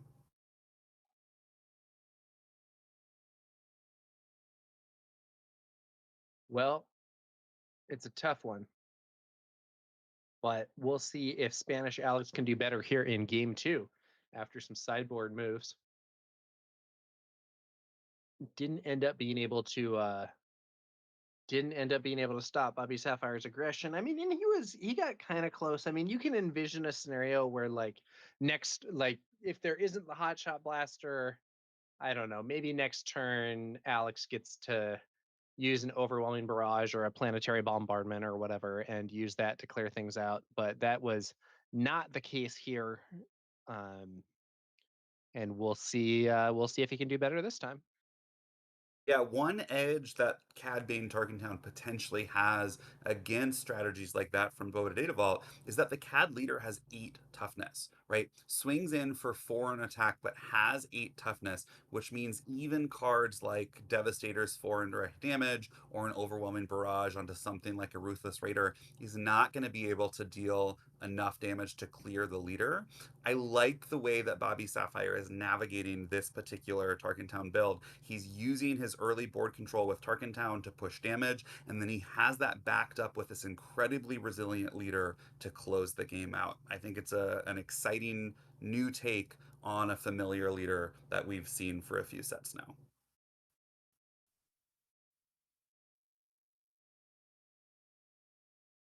Well, we're about to move into that second game as the players finish their sideboarding. What if you're Spanish Alex, what plays do you most want to be making here to try and win this match? Yeah, it's a tricky question because normally you would think to yourself, right, what is my ideal turn one play?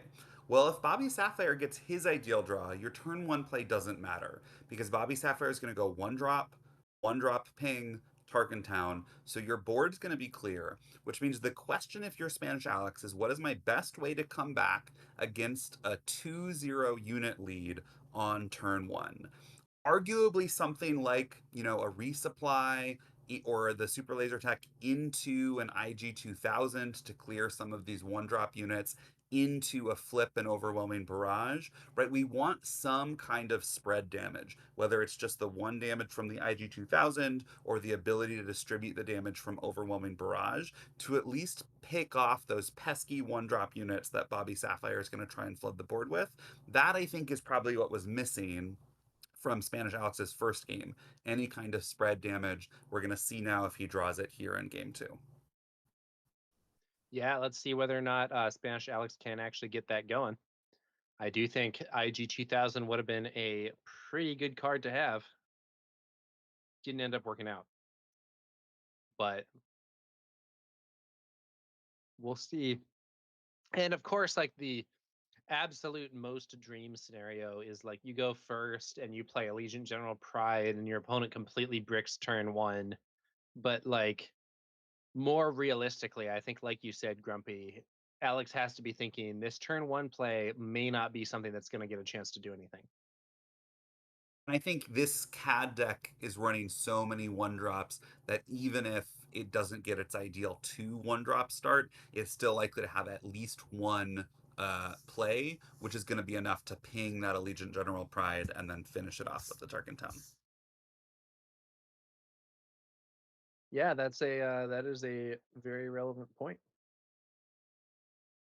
CAD able to take advantage of this sort of go wide aggressive strategy slightly more than our other ping leader Quinlan. Quinlan's ping limited to a unit of the same cost, whereas CAD's ping unlimited just relies on that underworld trait. So even a one drop underworld unit from Cad Bane can put a damage onto his opponent's two drop, making this double one drop opening both possible and explosive.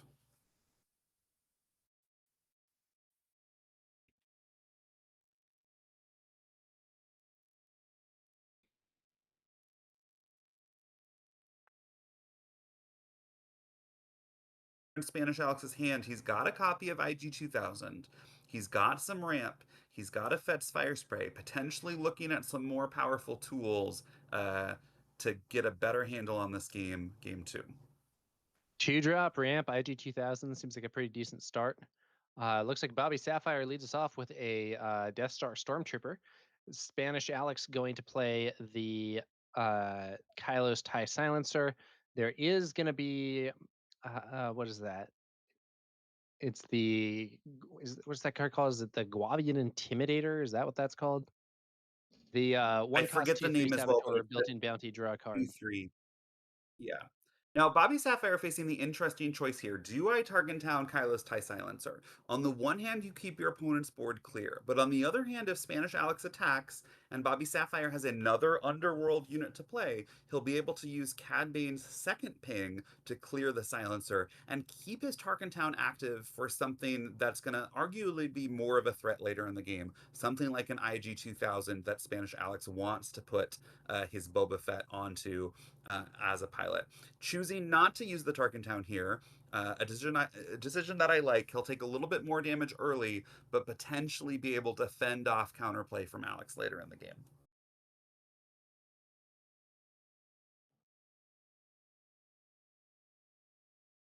Yeah, Guavian Antagonizer. Whereas Sing Now pings that away, keeping that Tarkin Town up, like you said. Super Laser Technician now on the board. 3 damage to base from the Death Star Stormtrooper. Antagonizer still has yet to swing. If you're a Bobby Sapphire, do you kill the technician or do you go base here or what? If you kill the technician, you're giving up 2 damage on the base, but you're preserving the opportunity to put 3 damage next turn with your Death Star Stormtrooper, because you know that Yeah. Spanish Alex with initiative will trade into the Stormtrooper. I think that I like base here.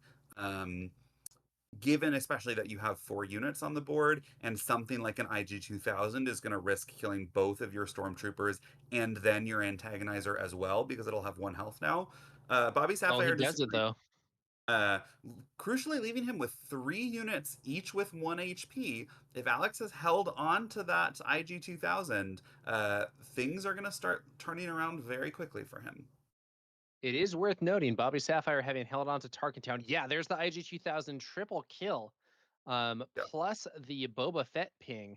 But and it looks like that damage is being put on Aura Singh. But with that Tarkentown still up, if there's another underworld unit for Bobby Sapphire this turn, that could be a kill. And then the bounty there from the Guavian antagonizer does allow Alex to draw a card. Now Bobby Sapphire bringing out Forlom, pinging IG-2000, and Tarkentown poised to remove it. Yeah, and it looked like Alex maybe had forgotten about that bounty. Bobby Sapphire helpfully pointing that out to him, potentially because it was a mandatory trigger, or potentially just being sort of an honorable opponent, wanting his opponent to play his best. Yeah, my understanding, which could be wrong, is bounties are not mandatory, but you are required to remind the opponent of bounties on Hmm, your units or something like that. that's an interesting rule. I didn't know that. Yeah, there are some situations where you can decline bounties, or where I mean, there's many situations where you can, but there are some Yeah, situations where it's actually good. So, like, if you kill Val and she has a bounty that deals damage to a unit and you're the only one with units on the board, you can choose sure, not to sure, resolve sure, that. sure. Makes sense. Another one would be in some situations, if you're close to milling, you might want to not take card draw bounties. This was actually quite relevant in Shadows Limited because with the smuggle mechanic, um, it became pretty easy to mill out with a 30 card limited deck. Spanish Alex, having arrived again at that 6 resource turn without a ready ship, leaving him with the same choice, right? If he has the opportunity, is he going to flip this Boba Fett pilot leader onto this TIE silencer to distribute 4 damage, letting him clear something like a Forlom immediately? Or is he going to flip to ground and try and use an attack to clear through some of Bobby Sapphire's units? Either way, Spanish Alex with a resource advantage now, but facing down a clearly stronger board from Bobby Sapphire. Yeah. Bobby Sapphire spending 5 resources here, bringing out Zuckuss.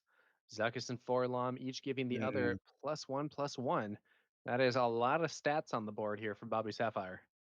Yeah, I like this play. Some players might have been tempted to hold the Zuckuss to try and ambush a Boba Fett that deploys on the ground, but by just preemptively playing it, Bobby Sapphire brings his Forlam to 5 HP. That's going to take it out of range of a Boba Fett flip onto the TIE Silencer, meaning that that flip would only be able to take out the Aura Singh, leaving Bobby Sapphire with a fully powered Zuckuss Forlam combination on the ground to just rip through Spanish Alex's base. Yeah, now Spanish Alex still has 27 base HP, but it's not exactly a super easy situation with that ground arena. Looks like it's going to be a Fett's Fire Spray 4 cost version hitting the board, and that will be 2 indirect damage from when played, plus probably 1 with Boba's leader ability. Let's see where Bobby chooses to put that.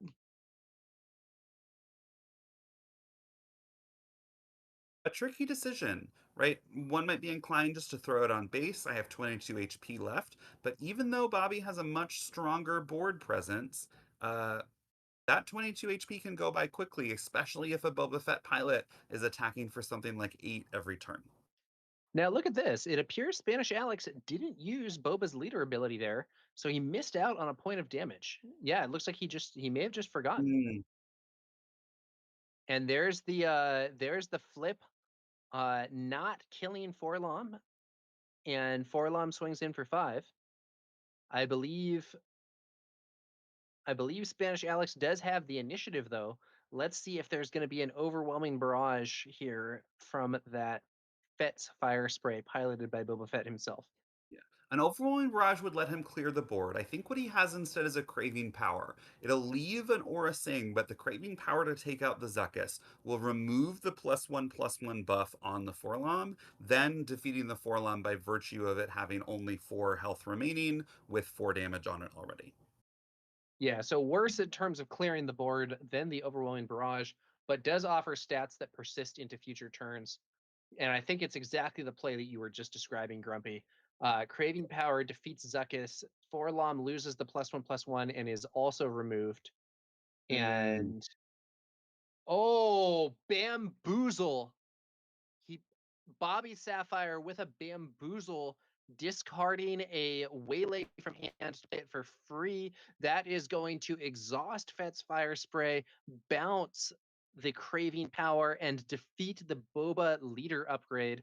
In my opinion, probably the worst ruling in the game, that Bamboozle kills leader units outright. I don't know why they ruled that. I think it's very bad for the game to have that be a rule, but it is a rule, and there we see it. Very strong counter from Bobby Sapphire. Reckless Gunslinger now hitting the board. One damage to each base, and it's looking grim for Spanish Alex after that bamboozle. Yeah, it looked like Spanish Alex had perhaps clawed his way to some sort of stabilization, but that free zero resource bamboozle discarding a waylay to effectively delete the Boba pilot leader, technically returning the craving power to hand, but Spanish Alex unlikely to be able to take advantage of that incidental card advantage because he's now looking at 24 damage on his base, a 6 power CAD leader on the board, and no ground presence to speak of. Yeah, it's really looking bad for Spanish Alex after that bamboozle. We'll see whether or not he can claw his way back in somehow, but I don't know. I mean, I guess you could have, if you had a Devastator here that could, I mean, so okay, Devastator, you could kill Aura Singh, kill the Gunslinger, still have a little bit of damage for base, or maybe throwing onto CAD. I don't know. Again, the 8 health, the eight health of the Cad Bane leader, really an obstacle for Spanish Alex now. Spanish Alex's deck really good at spreading small amounts of damage across a wide field, has a much harder time dealing with a single very bulky unit. It is a Devastator. He is going to defeat both of the small units, but I don't know that that is going to be enough for him. Ends up throwing the additional damage onto base. Okay. So we're up to 10 damage on base. Cad Bane swings on in for another 6, 30 damage on Spanish Alex's base. And the Now, Spanish problem here Alex is if he does anything, Bobby Sapphire can just claim. So Spanish Alex will be forced to claim for that reason, but something like the powerful planetary bombardment, something like an overwhelming barrage, we know that he has his Craven power, so can at least take out Cad leader, but Bobby Sapphire presenting a second lethal threat in the form of this Forlom, meaning that really now it is only a planetary bombardment from Spanish Alex to deal that 12 indirect damage plus a 13th from the Boba trigger that can clear the board. Does he have it? Rothrock Gaming in chat says if fourth throw gets banned, so should Bamboozle. I don't think they need to ban Bamboozle. I think they should just change the ruling that says that it kills pilot leaders. But okay, here we are. I see a Craving Power in hand. That would Yeah. kill Cad, but then Forlom swings in for the win. Yep, Spanish He Alex's needs to only have, out was planetary bombardment. It looks like he doesn't have it. That's likely going to be game in favor of Bobby Sapphire. yeah, I don't think he has a way out here. The planetary bombardment would have been hype. He has an Emperor Palpatine. He has a Craving Power. He goes for the Craving Power, kills Cad Bane, basically just hoping the opponent misplays. Bobby Sapphire is an experienced player, though, does not misplay, takes the win with Forlom. And yeah, solid 2-0 win there for Bobby Sapphire over Spanish Alex. This aggressive Cad Bane Targentown version looking very powerful against Spanish Alex's Boba Data Vault. Space Modulator pointing out that a timely intervention on Palpatine could have potentially killed both units there. I think, yeah. I mean, I guess he. I don't know that we saw a timely intervention from him earlier. Not sure that he's running it, but I don't know what's in the deck, and and it would have required 10 resources to smuggle the timely. I believe he had a Palpatine in hand, but I think that he was only at 9 resources that last turn, which means that he would have needed both the timely and the Palpatine in hand. yeah, good point. All right, well, strong win there from Bobby Sapphire. Really nasty to see that surprise bamboozle for 0 in a non-heroism deck, but well played to him for having that great counter available, knowing when to use it, and getting big results. One of those things where bamboozle is it is kind of a narrow card in at least some situations, but it is so good when it's good. Yep, Might and have been a very good sideboard choice if it wasn't the sideboard, not main deck. with decks like this Boba Fett pilot and Vader pilot running around, oftentimes a strong decision to just have it in your main deck, right? You can always resource it. It's probably just a one of, maybe a two of, so it's not going to take up too much deck space. But the opportunity to have that powerful free effect can swing games exactly like we saw. I personally am much more excited about the main deck bamboozle if I'm playing a heroism deck than I am in a villain deck where it's out of aspect. But hey, if you're gonna discard another card to play it for free, it doesn't matter if it's out of aspect. Yeah, I do think that this Cad Tarkendown deck likely has enough smuggle opportunities that it will be able to take advantage of its resources. We saw Bobby Sapphire play both a Reckless Gunslinger and a Hotshot Blaster from Smuggle on the same turn that he discarded a card to play his own Bamboozle. So as long as you have ways to take advantage of your resources, even without cards in your hand, potentially worth playing, even knowing that you're likely going to use that discard option almost the entire time.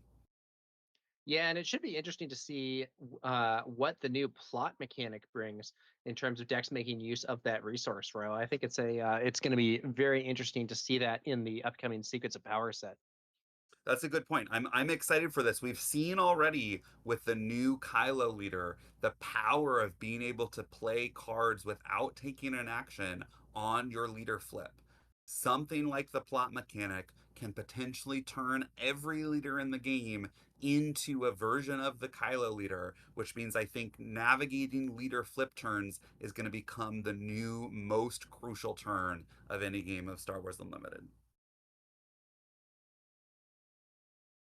All right. Well, this was a cool match there. Congrats to Bobby Sapphire on the strong win. And we will probably take a quick break here and be back with you guys soon for the 5th round of Swiss here at the Tabletop Gaming Center in Connecticut. Talk to you soon.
What's going on, guys? Tower number 9 here with the McClunky Gaming commentary on the planetary qualifier at Tabletop Gaming Center in Connecticut.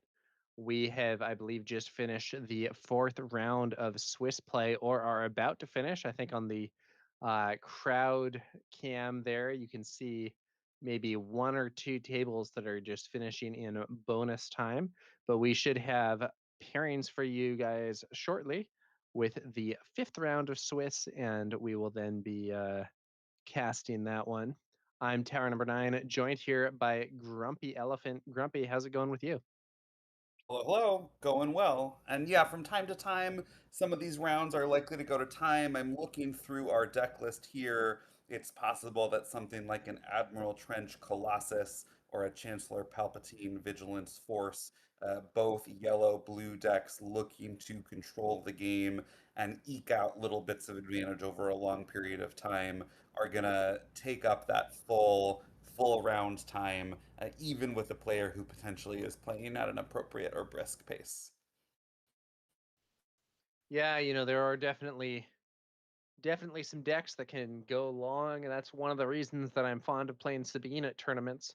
Usually not something you have to worry about as a Sabine player. In fact, you often get a 20 or 30-minute break in between rounds, sometimes even longer than that. And when you sit down and see that player who's trying to do that go long mill strategy, potentially closer to a free win for you because you can just go so quickly that they're not able to stop you at all. Yeah, it depends on the specific deck. Some of them I think have better odds than others, but in general, Sabine feels pretty good into those control builds. For sure. So round four is over, which means a small handful of our players are going to now be 4-0, going into what can be a crucial round five. Players who are able to go 5-0 after the first 5 rounds of Swiss generally are able to take intentional draws in the remainder of the tournament to guarantee themselves a spot in our top eight, right? So for some players, we've arrived at what is called the win and in round. If you win this round, you're guaranteed a top eight spot, and you know your tournament day will be much longer than those folks who get eliminated after the 7 rounds of Swiss. Yeah, and we are about to move into the fifth round. So after this one, there will be two other Swiss rounds, I believe, for 7 rounds total, and then that top cut, assuming assuming things go according to plan, and we should be seeing those pairings go out shortly.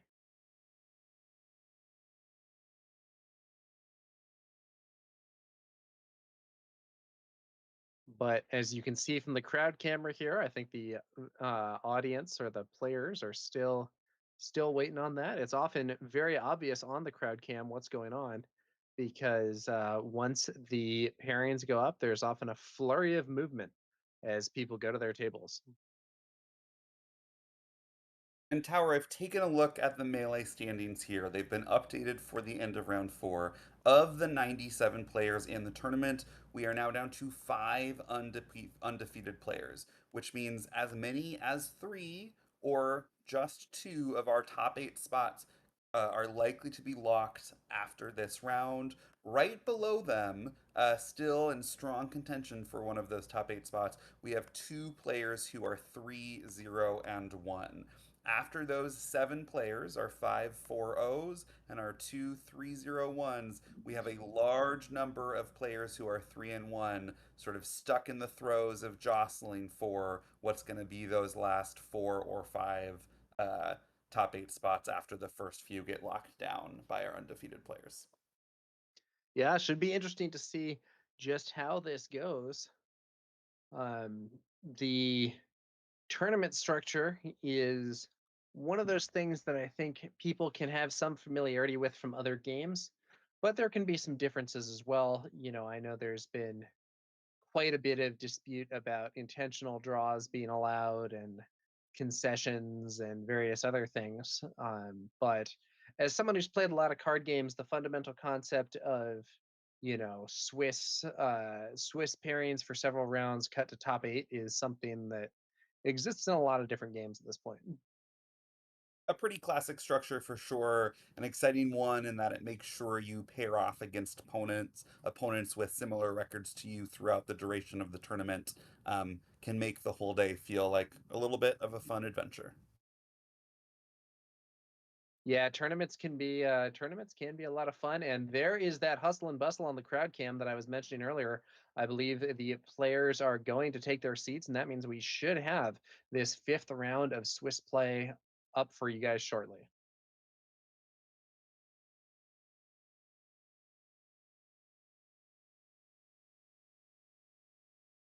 Now, Grumpy, when you were looking at those, when you were looking at that information, did you happen to see what leaders are in those top groups? I'm not able to see that at the moment, Tower. I do see currently 4-0 undefeated is Pasquale, who we saw on stream earlier today with his Yoda red deck. As you mentioned, Pasquale, the defending champion of this particular PQ, having won it last time around with Ray Data Vault. Leaving Ray behind, but still playing a blue Force leader, this time just backed up with the power of Force Throw and another version of Ray, that Ray Red card. Other than Pasquale on Yoda Red, I'm not sure right now what decks the top folks are playing.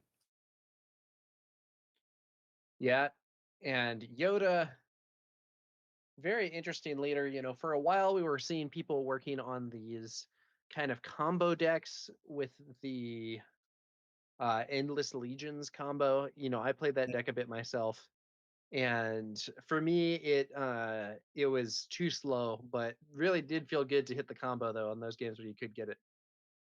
Yep, and that combo coming from the card You're My Only Hope, allowing you to play the top card of your deck at a reduced cost or free if your life total is low enough. Yoda being currently the only card, leader or otherwise, in the game that lets you stack the top of your deck with a card from your hand, giving the player the ability to manipulate either their draws if they're looking to trigger a card like Ray, or just put something powerful on the top of the deck to be played like a card like You're My Only Hope. Gotcha. I am told that the first table declined to be on stream. That is an option, at least for these sorts of kind of unofficial content creator streams. We don't really want to stream someone if they would prefer not to have that. Although I believe if you are interested in competing in high level events, there is at least some level of event where you can no longer decline to be on stream. Yes, I believe the Galactic Championships, for example, this past July in Las Vegas was a non-optional stream. Um, the commentating team was able to choose the tables that they wanted to see. Those players were brought up to the front and put on stream. Yep. And similarly, I think there are some events where the top eight, maybe you could decline being streamed for some of the event, but not for the top cut. Looks like we do have some word, though, about the matchup we are likely to see. That Yoda deck we were just talking about, Yoda Red, that leverages Force Throw, along with those powerful Ray triggers, the ability to stack the deck against a Han Solo pilot deck. Han Solo, never tell me the odds, with the choice of base being Lake Country, a colorless base that gives you an additional 4 health to play with. So this Han Solo coming in with 34 health, facing down Yoda Red with 28. Now, that 34 health, unclear to what extent it's going to be needed in this matchup. Usually, it gives you that little extra buffer against decks that are trying to be aggressive, something like a Sabine, something like a Kazuda, allowing you to get your damage in faster. You're giving up an entire color in deck building to get that extra health, so this Han Solo player will be limited to cunning cards unless they choose to play off aspect. But again, unclear here the extent to which this Yoda player is going to be trying to aggro down the Han player or simply trying to get control of the board, and then only pushing base damage once that's firmly established. Yeah, I think there is an interesting question about the value of missing an aspect. I personally think that FFG might be undervaluing how bad missing an aspect is. We saw, cards like Darth Revan, I think, are really not in a great spot in exchange. Like, in theory, I totally recognize get a good ability, get some extra stats, whatever it is, in exchange for -1 aspect. That seems like an interesting design decision to make and thing to consider in moment to moment gameplay. But I personally do feel that they have been a little conservative with those cards. I agree. The thing to keep in mind, of course, is as the card pool expands, the cost of giving up a second aspect will go down as you're able to fill your deck with more powerful cards of the aspects that are available to you. Yeah, I mean, in some sense, I think that's true, but I do also want to note that with rotation, there's a point at which the card pool is not going to keep getting bigger forever. That's true, unless, of course, we're talking about the Eternal format, which might be True. something like Darth Revan's place to shine if the card pool gets large enough and strong enough. Yeah, I mean, imagine. Well, we'll have to see what that looks like when we come to it. For now, we have a game going on, and I believe it's going to be an Addy Gallia as the first play here from Louis. And Ben brings out the classic R2D2 ignoring protocol. Yep. Now, Ben here trying to fill his board with odd costs to prepare for his incredibly powerful flip turn. Han Solo leader, when he flips onto a ship, is able to ready resources equal to the number of odd units and upgrades that he controls. So, already starting off with two, including the powerful Babu Frick, who's going to allow that R2D2 to attack for 4. Ben looking to set up for an explosive 5 resource turn to try and end the game as quickly as possible after that.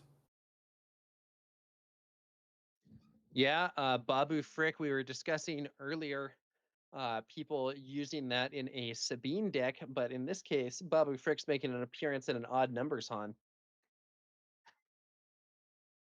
Now, this attack by the Adigalia into the R2D2 is important because if Luis does not do that in his first action, Babu Freak is able to use his ability to attack the R2D2, normally just 1 power, into the Adigalia and deal 4 damage, creating a favorable trade for Ben and leaving both units on the board. He can still do that, clearing the Adigalia, but the R2D2, having taken 2 damage already, will end up with 4 damage and be defeated itself.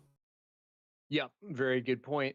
Looks like Ben is contemplating using Han's leader ability here.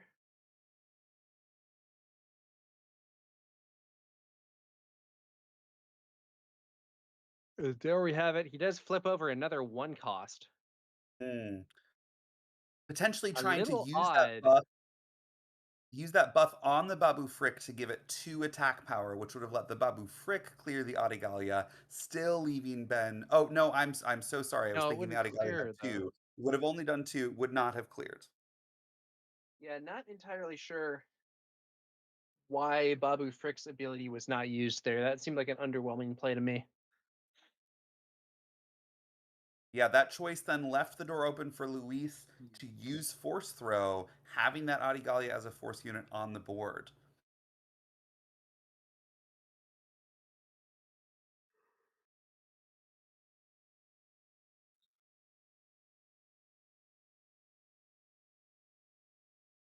Yeah, I am wondering what the reasoning was on that. It doesn't look like there was a C3PO or some other follow up that wants to know what the top card actually is. So I do think Ben kind of just missed out on a big chunk of damage by not using Babu Frick there. It's possible that Ben had the same confusion I did, thinking there was already 2 damage on the Adigalia, so a buffed attack with the Han leader would clear it. In that case, that line would have made sense, but instead we're left with sort of an odd distribution of damage and an Adigalia still on the board. Yep. So Luis now doing an incredibly powerful play of playing an Owen Lars, playing a second Owen Lars to defeat either the first or the second, search the top of his deck, finding a ray, and using that ray trigger to deal 2 damage to finish off the R2D2 and 2 damage to Ben's base. The unique aspect of Owen Lars, meaning if you have 2 of that card in play, you're required to defeat one of them. Normally not advantageous as a player, but sometimes when that unit has a win defeated ability, like Owen Lars does, you intentionally choose to trigger it yourself. That's a good point, Grumpy. Another classic would be playing a K2 to defeat a K2 you already have on the board. Get that when defeated ability, maybe do some damage to the base, or just force a discard. Looks like it is going to be a looks like it is going to be a copy of Boshek there, I believe. Generating some card draw for those odd numbers. Babu Freak on the top of the deck. Falcon activates, getting buffed. So 3 base, +1 for Boshek, +1 for a pilot, or up to 5, and then add an additional 1 based on the leader ability there. So 6 damage being thrown out by the Falcon. And crucially, this Falcon able to hold 2 pilots, so that despite the fact that it already has a Boshek, which Ben used to get some card advantage, it can still house his Han pilot leader, setting himself up well for a powerful flip turn so long as Luis isn't able to remove the Falcon first with something like a Fell the Dragon.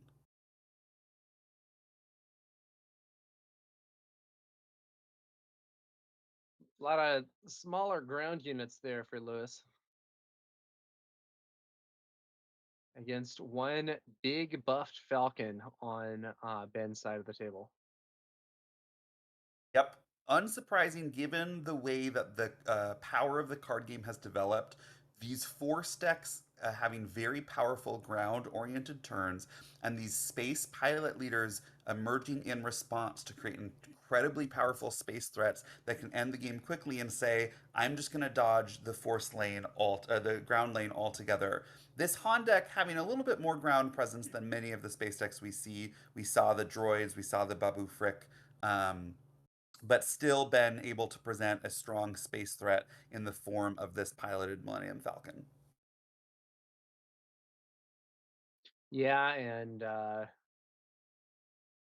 we'll see what happens here.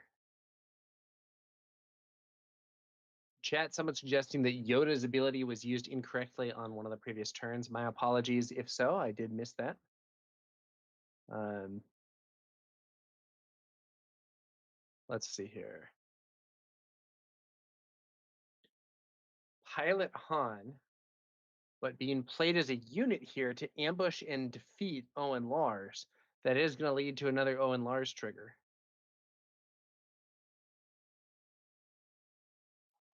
And crucially, using all of Ben's resources, giving Luis a one action window to stop this Millennium Falcon before the Han flips, immediately readying four of those five resources.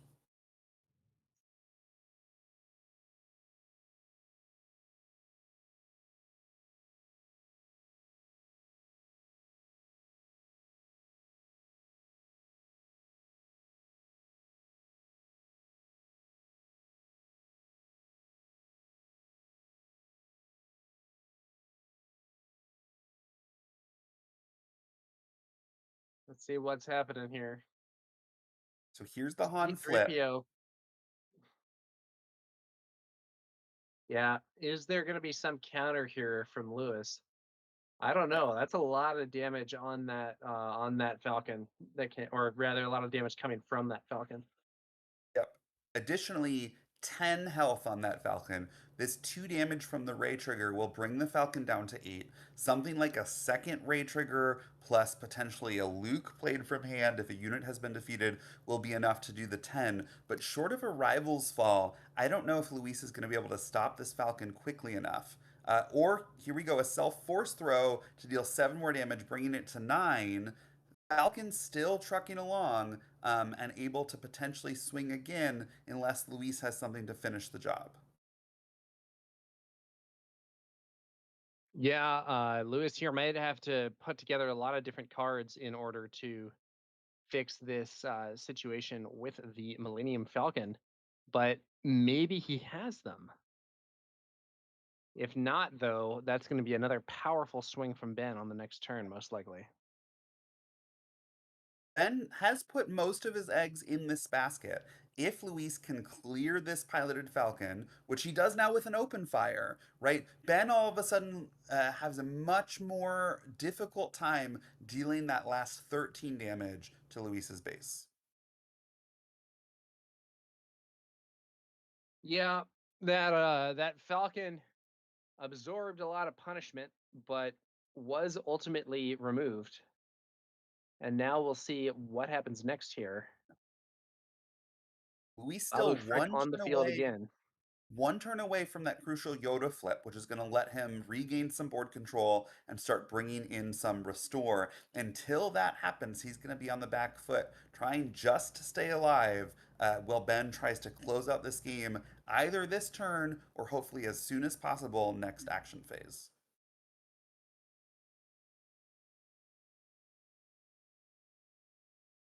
Let's see what happens. R2D2 swing. Once again, Babu Frick not used.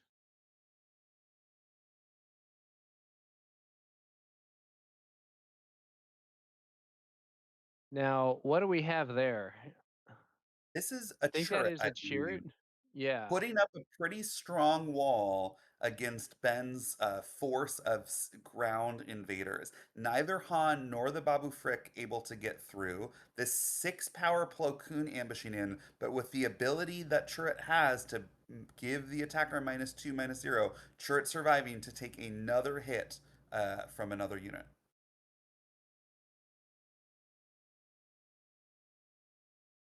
Yeah, we'll see see what happens here. It looks like a lot of unit combat. Sure, doing some damage, but taking some damage too. Lewis uses Yoda's ability, setting things up for his C3PO.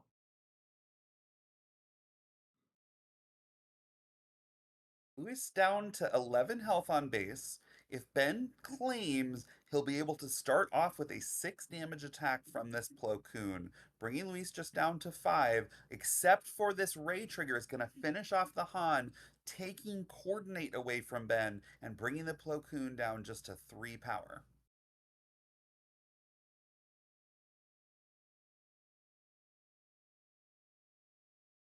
Yeah, let's see here. Oof, and with a hand of just R2, Boshek, and Jam Communications, it might seem like this game is going to start slipping out of Ben's fingers. We've arrived at the Yoda flip turn. The Yoda flip turn is going to at least likely deal with that Babu Frick, potentially that Plo Koon. It's going to start restoring 2 every turn. We've got a Yaddle on the board. The Yaddle is going to start adding restore as well, although Luis is at 21 right now, that number is likely going to start going in the other direction.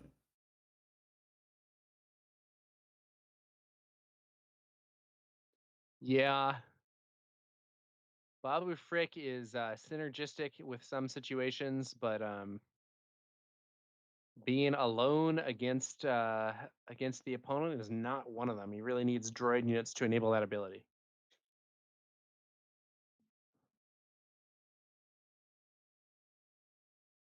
Jam Communications revealing a You're My Only Hope, which is the only eligible target and also an excellent target against a Yoda opponent. Yoda probably makes better use of You're My Only Hope than any other leader in the game. But also, again, Jam Communications, not the kind of card that Ben wants to be playing to try and get back in this game when he's already so behind on board. Very good point. I do agree there. I do agree there.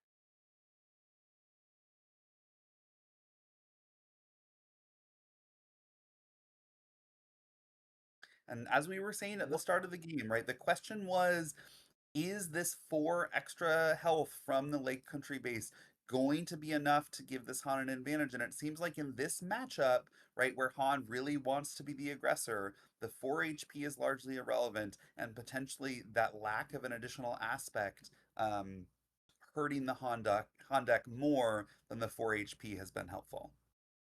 Yeah, this is just not looking like a race. You know what I mean? It's Mhm. it's looking like Lewis is very much playing the control and he's doing a good job of it. Ben feels pretty controlled here.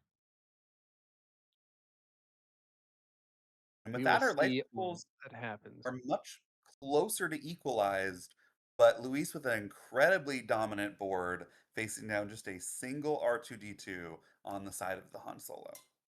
Not only does Lewis have much more damage, he also has a lot of restore. I don't know what Ben's path to victory is here. It might be I mean, they have a lot of time left, but there is, I think, at least some reason to consider scooping for time. Ben's path to victory is winning games 2 and 3 of this match. Yeah.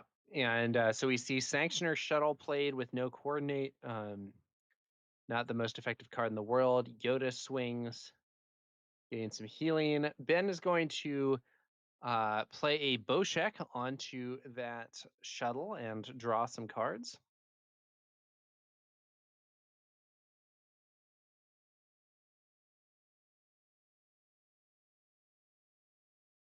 Um, And that'll be the scoop.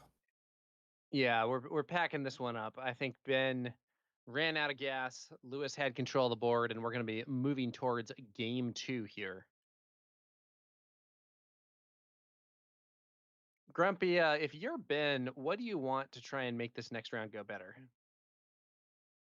You know, it's tricky. I think it might be the case that the way this Han deck is built is designed to target decks that are faster and lower to the ground, right? Use that extra 4 HP to win races that a 30 HP base might not let you win. This Yoda deck, right, in this particular matchup is perfectly happy to say, I'm not going to race you at all. I'm going to try and control. So Lewis on Yoda, not taking an aggressive path here. We saw him methodically and repeatedly taking care of Ben's units, keeping the board clear, taking care of big threats, and only pushing damage to the base once he was confident he had both the restore and board control online. Knowing that that's how Lewis is going to approach this matchup, Ben needs to figure out a way, likely how to get even faster. It's unlikely Ben's going to be able to play the long game game against Lewis's Yoda deck, right? Filled with cards like Luke Skywalker, filled with Restore from Yoda, from Yaddle. Um, and so if I were him, I'd be looking at things like the Ready Millennium Falcon that can do 3 damage from the get go and start chipping in every turn. I'd be looking at using Babu Frick's ability to let my 1/4 droids deal 4 damage on attack and hope to just string together enough damage quickly to stop Lewis from getting to Yoda's flip turn. Whether this deck is built in a way that can support that kind of game plan in this matchup, I'm not sure. I don't think we saw enough cards from Ben to really know if there's a play line that's going to get him through. He may just have to hope that he can flip his Han leader onto a ship and that Lewis doesn't have an answer in the form of a self force throw. That likely was the play that switched the course of the game in game one. Lewis's ability to take out that 10 HP Falcon using a combination of cards, including the self force throw. We'll, I guess, have to see, right? Does Ben have a way through that, or does he just have to hope that Lewis's draw is a little bit worse than it was in game one? One thing that I do think is worth noting is that I believe in game one, Ben did have an opportunity to use Babu Frick and didn't do it in those early turns. Should be interesting to see whether Babu Frick maybe gets some more use in this round. Yeah, I think there were actually 2 key turns where Babu Frick was alongside a droid, and rather than using his ability, Ben chose to use his Han leader ability, thinking of potentially getting an attack in for 2 rather than an attack in for 4 that would exhaust both units. Maybe we'll see if he makes a different choice in game 2. Players are discussing something, it seems, not entirely sure what. Maybe the situation that was brought up earlier with respect to Yoda's ability or something. I don't really know.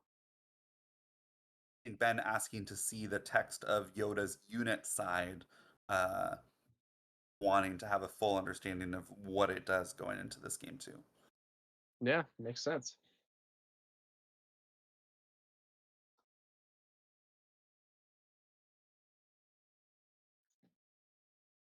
Lewis doing an interesting shuffle variation, sliding cards methodically into his deck at intervals, presumably now about to shuffle more thoroughly to make sure the deck is sufficiently randomized.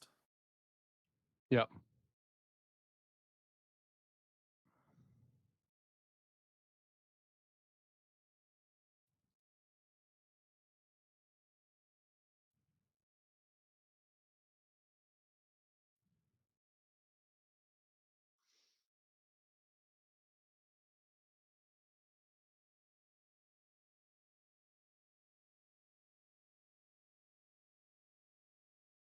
Hmm.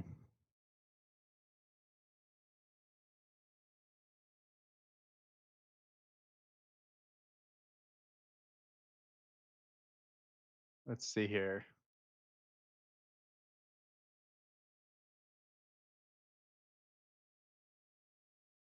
So Ben should be starting this game with initiative, having lost game one, but this is a matchup where it may not matter. Ben, of course, limiting his deck building not only to yellow heroism cards, but also to odd costs, therefore wanting his first turn play to be a 1-drop into a 1-drop, which means even if he starts with initiative, he's likely to give it up as soon as the end of the first action phase. Yeah, now one exception to the two one drops is a C3PO start, but a This is C3PO true. start often involves using Han's ability before deploying C3PO. So even then, you might still not end up with the initiative. Yep, Ben wanting to spend 2 actions in the first action phase.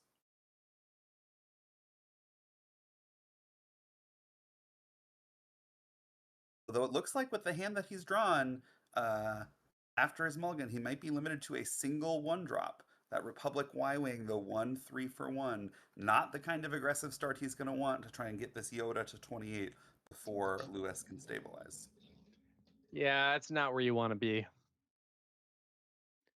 There is that Y Wing, though. Yaddle from Lewis. Yeah, Yaddle in And response yeah. immediately negating the damage that the Y-Wing is threatening. Ben can attack for 1, bringing Lewis to 1. Yaddle can attack for 2, restoring 1, bringing Lewis back down to 0. That Y-Wing might need a pilot.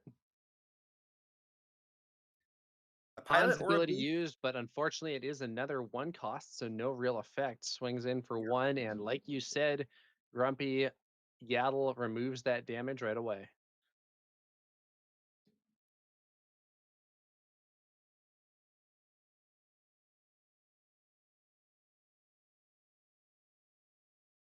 Now, I believe Lewis chose to draw from his ship, which means it should have 2 damage on it, unless I misunderstood and he chose not to draw, instead preferring the 3/4 units.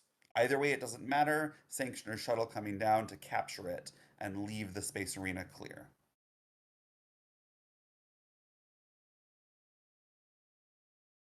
All right.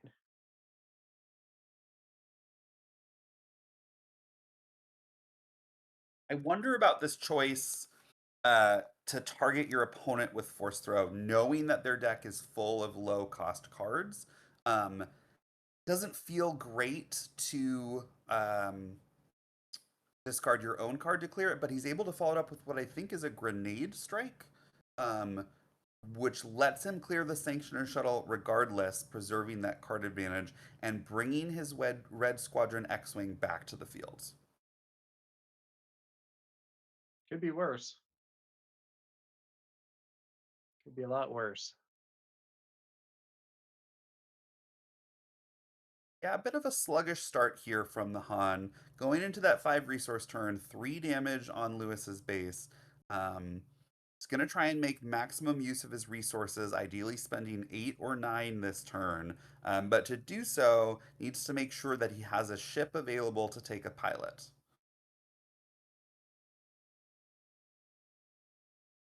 All right.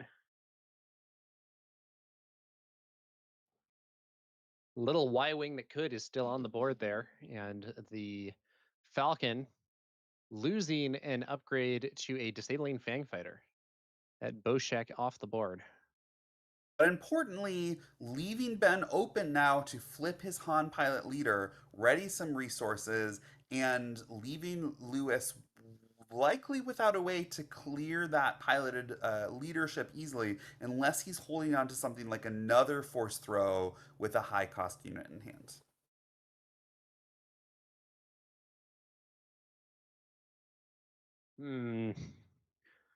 Now, what is Ben's plan? Oh, there's the fast Falcon. Yoda's ability used on Lewis's side of the board. I would bet we're going to see Han Pilot jump onto that fast Falcon to hit Lewis for 6, readying 4 resources for Ben. The question will be, does he have anything in hand that he can play, or anything from his row that he can play to take advantage of that? I believe the card in hand is a Plo Koon, which means Ben might be facing his leader flip turn, unable to make any use of the extra resources that flip ability will give him.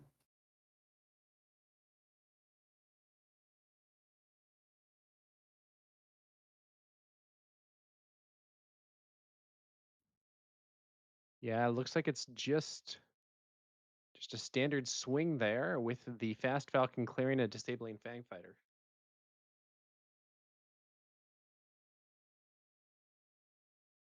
Now, are we going to see Ben not flip his leader this turn?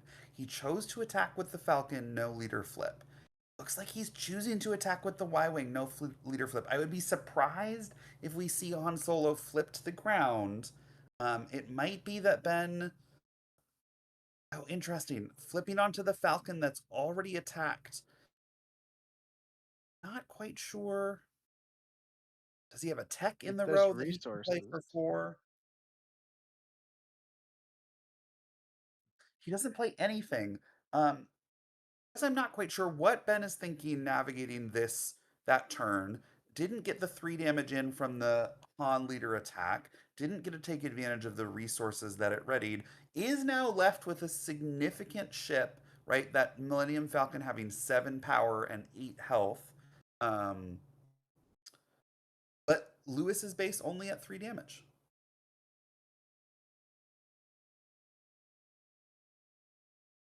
Yaddle swings on in. 2 damage to base and 1 restored.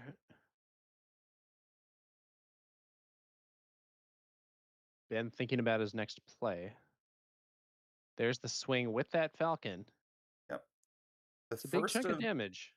many sevens that we're going to need to see to bring Lewis up to 28, especially considering the Yaddle restore on board and possibly more restore on hand. Interesting point.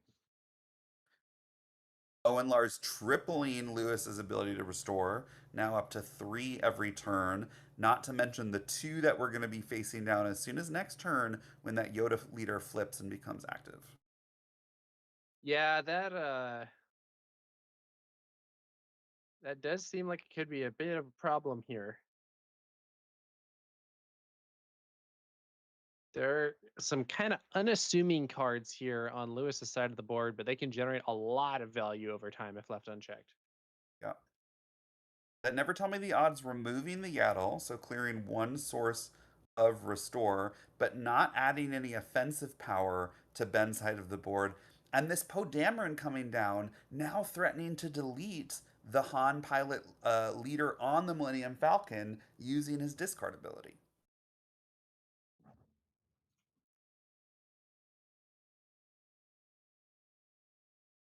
Okay.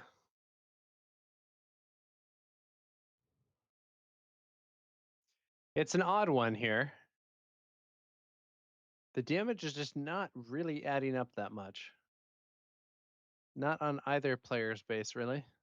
No, which has to favor the Yoda player in this matchup.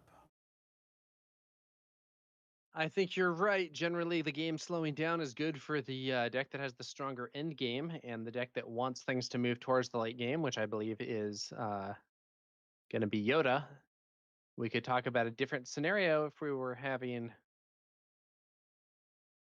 I don't know, if one person. Oh, hang on.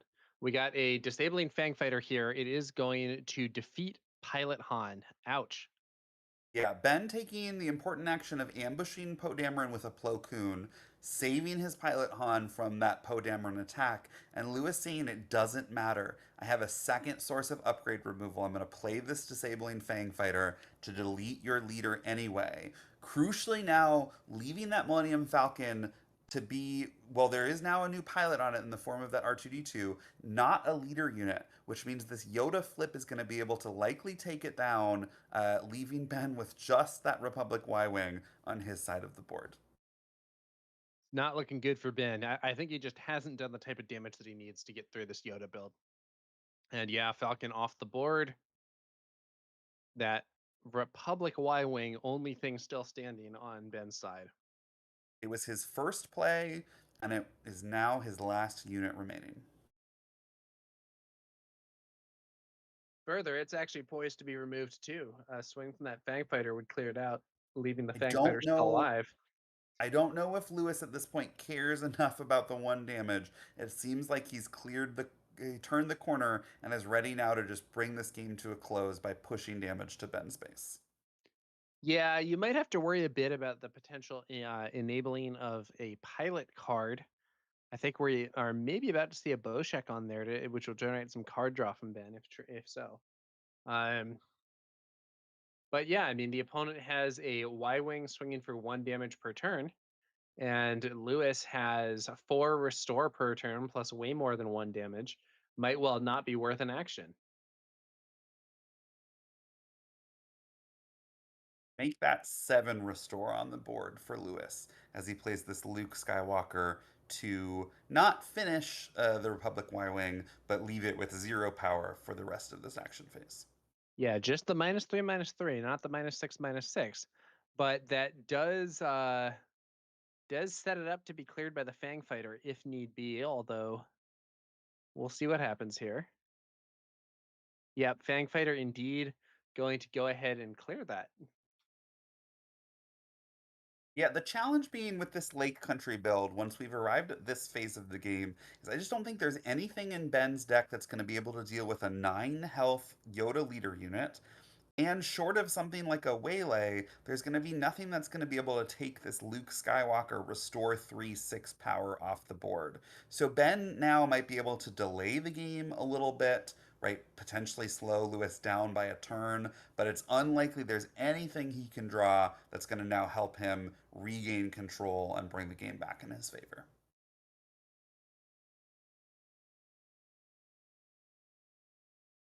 Okay. It's you know, if this were not game 2, I would maybe be thinking again about scooping for time, and Yeah. I guess Ben's gonna do it. Yeah, there's the handshake. Right? No need for a game 3 in this matchup, but scooping for time, potentially giving Ben some important mental rest before going into the next round of Swiss. Yep. That is yep. That is a very good point. That extra rest period can be very helpful. I was mentioning earlier that's one of the reasons to play Sabine.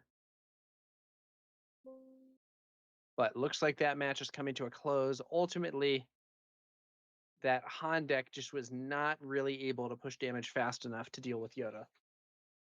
Yeah, we've seen some incredibly fast versions of this Odd Han deck, usually in the form of pairing this Odd Han leader with Tarkin Town. Tarkin Town adding an important extra action to help keep the board clear without requiring a card from your hand, and crucially adding a second aspect, aggression, to your deck building suite. Seems like this Lake Country just a little more limited in terms of what it's able to do. Some matchups that might be just fine, but in this matchup, just never let Ben really get off the ground. All right. Well, I think that is going to about do it for that round. We will be moving on in about 20 minutes or so to our 6th round of Swiss, the second to last round of Swiss play in this event. I'm Tower number 9, joined here by Grumpy Elephant. Thank you to the viewers for checking this one out, and stay tuned for more here at McClunky Gaming's coverage of the Tabletop Gaming Center event. Thanks so much.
What's going on, guys? This is Tower number 9 with the McClunky Gaming stream of the Planetary Qualifier here at Tabletop Gaming Center in Connecticut.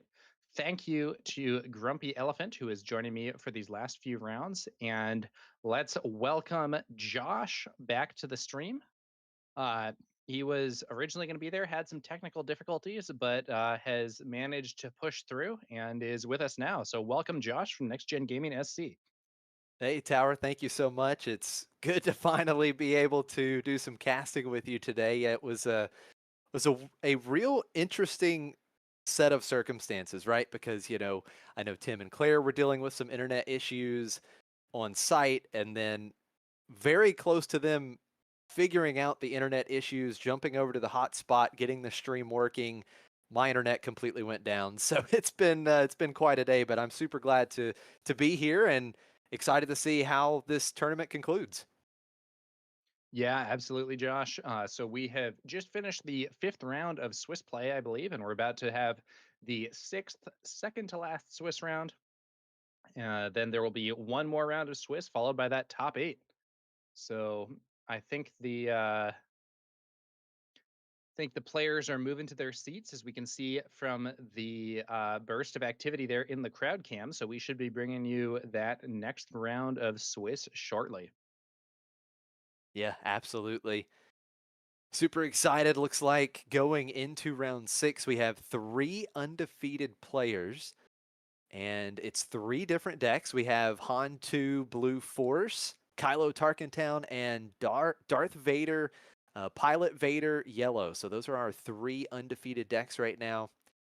Looking forward to seeing how this all unfolds, but I believe you guys featured the defending champ here at Tabletop earlier today. Pasquale, I believe, was on stream. He's 4-1 right now. He's in the top 4, so the defending champ looking strong as well. Yeah, should be interesting to see how things develop as we move into these last few rounds of Swiss. Of course, if you have a strong enough position, you might opt for that intentional draw towards the end of the event. But we'll have to see how things go with that as well. There is definitely some risk to that if you do that from a position where you're a little less certain. Yeah, definitely. You don't want to be in that spot where you think you're safe to draw into the top cut and then just bubble out. I know that has been a very popular topic of late, right? In all these tournaments and the intentional draws and how to make sure to get yourself in. If you do the intentional draws, when to and when not, certainly have to be very careful, but it looks like we are going to have a mirror match. Looks like we've got a couple Quinlan Tarkentown decks here on the stream for round 6. Yeah, mirror matches. So I personally do feel that a lot of people are underestimating mirror matches and their importance when they are practicing. I'm not saying that you should only do mirrors. I'm not saying that it's more important than learning some of the other matchups, but my experience has been that disregarding mirror matches in your practice can be a major weak point. Right. I know some people don't like to play them for whatever reason. They think it's boring or it doesn't have that much variety or they don't like the dynamic of it, but it can be important to learn. I think I may have shared this story with you before, Josh, but I was once in a Flesh and Blood TCG season and I had a deck that I was doing really well against the perceived top deck. I was doing really well against a bunch of other things. But at event after event, I ended up getting knocked out and bubbling out or otherwise missing the cut by losing mirror matches. Because while I did feel very honed into some of the other stuff, I had not practiced the mirror very much and it was a big weakness. And I think what was true for me there in Flesh and Blood can be true for some other players in other games as well, because the dynamics of mirrors can be interesting and definitely not always what you would expect. So worth getting that practice in. I totally agree with you. I think it is very important, especially when you're playing a deck that you know is popular, right? A deck that you know is towards the top of the meta. It is well represented. And Quinlan is one of those decks, right? I mean, Quinlan has been, I believe, the most represented deck in top cuts so far here in set 5. So this is a deck absolutely that you need to be familiar with the mirror match, because you know there's a good chance that you're going to run into it. So I think it's an excellent strategy to be prepared. I know it's not super fun sometimes to play the mirrors. Some people don't enjoy them, but it's definitely something you need to be prepared for when you're running a deck that you know other people will be bringing to a specific tournament. Yeah. Now, if you're playing a super weird deck, maybe you don't have to practice the mirror that much Right. because you're like, okay, nobody else is going to be playing my, Finn Lake Country build or whatever. And sure, but for something like this, for something like this Quinlan build, which is actually fairly common, it's a kind of different situation. So here we go, round 6 underway. Eric versus Josh. We have Eric Hunter on the left, Josh on the right. Again, Quinlan Tarkentown mirror match. And we had Josh start us out with L337.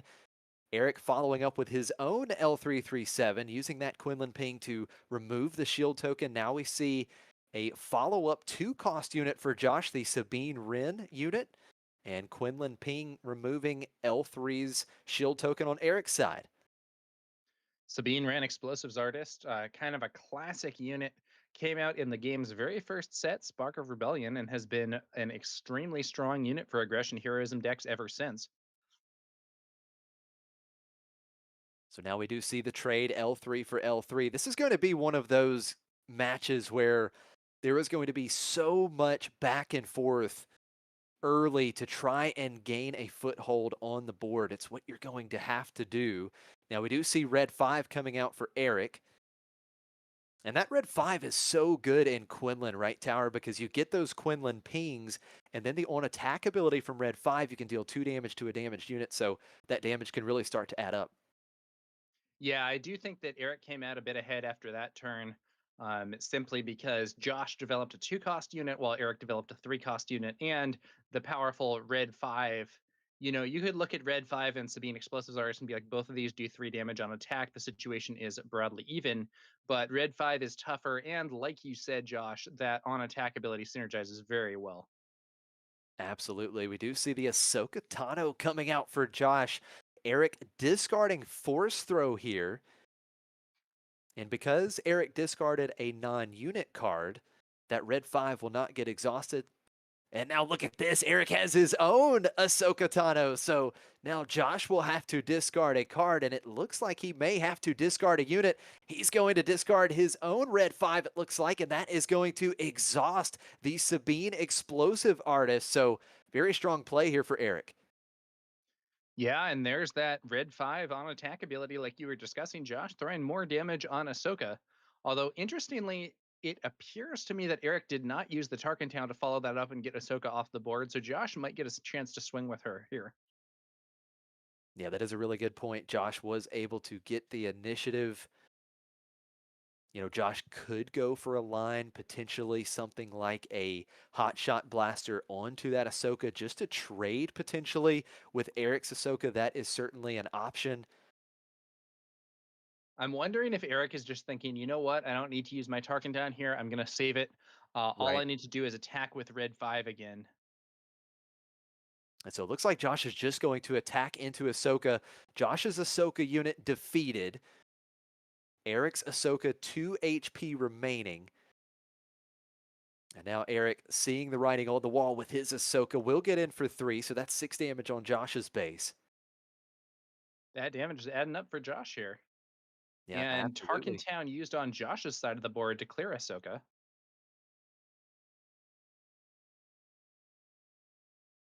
So who makes the first move here? We are on the 5 resource turn. We know that both leader units can be deployed on this turn.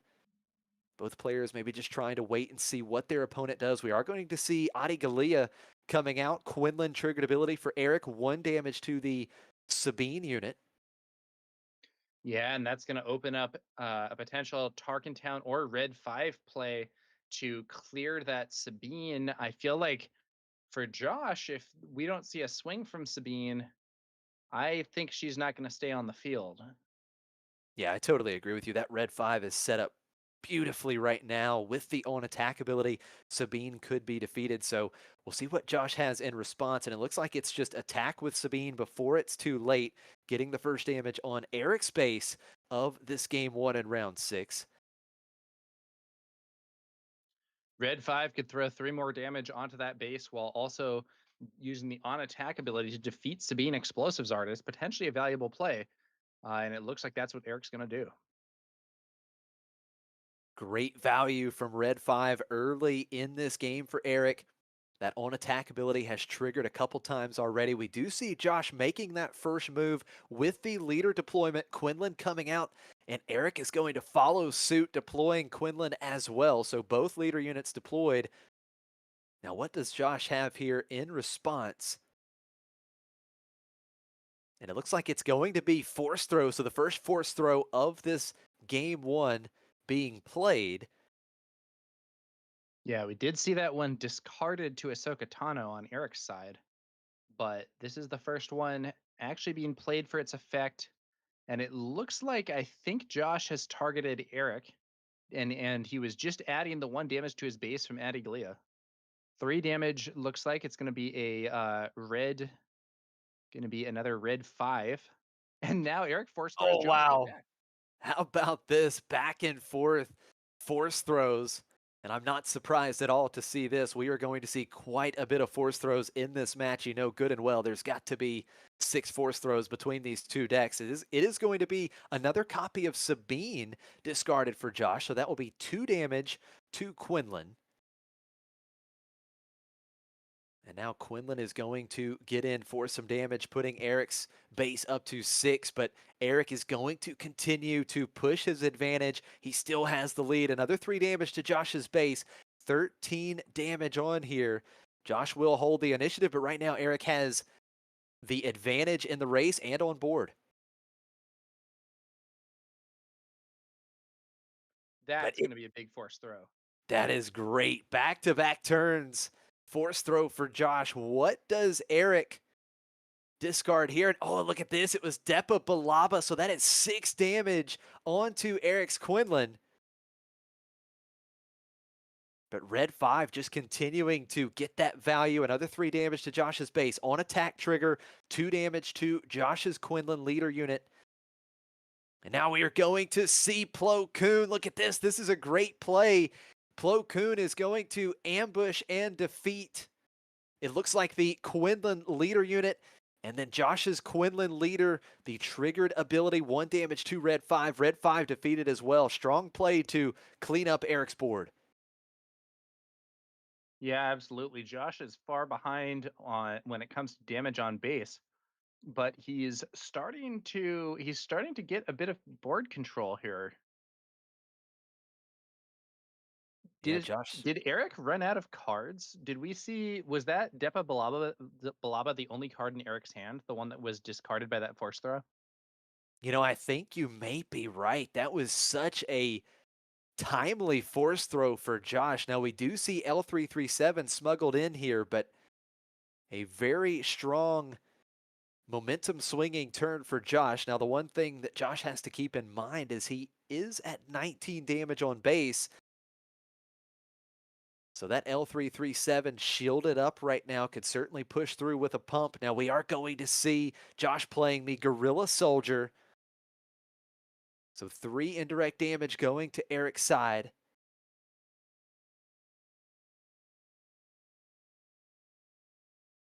Looks like all of that going to the base. That is going to ready.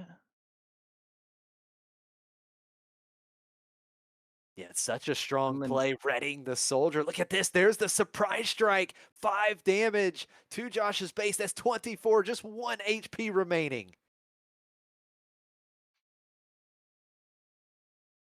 yeah, does Eric have some other unit here? If so, he's in a pretty comfortable spot. If not, Josh may just manage to stabilize. Yeah, Josh still has Quinlan Voss leader unit ready, if nothing else, and that Quinlan could take out the L337 or the L337. We saw the shield token removed, but it looks like Josh has just claimed the initiative here. Yeah, I'm not sure if Eric passed or what exactly. Initiative taken by Josh. The Guerrilla Soldier could now trade with L3. Oh, he's got a daring raid instead, so he's going to keep both of those units, L3, off the table. Okay. And we do see Eric being able to put another unit in the ground arena. This time it's Kira. Okay. Uh, Now Josh responding to Kira here with Cassian being smuggled in. Cassian readies, and back-to-back turns, Eric will smuggle L337 in. So now the pressure is on. Eric has 2 threats on the board. Josh has to deal with both of these or find a way to win, or this game is over. And that's going to yeah, do and it. he He can't doesn't do it. have a way to take out both. Yeah, game 1 of the books. Eric taking the early lead.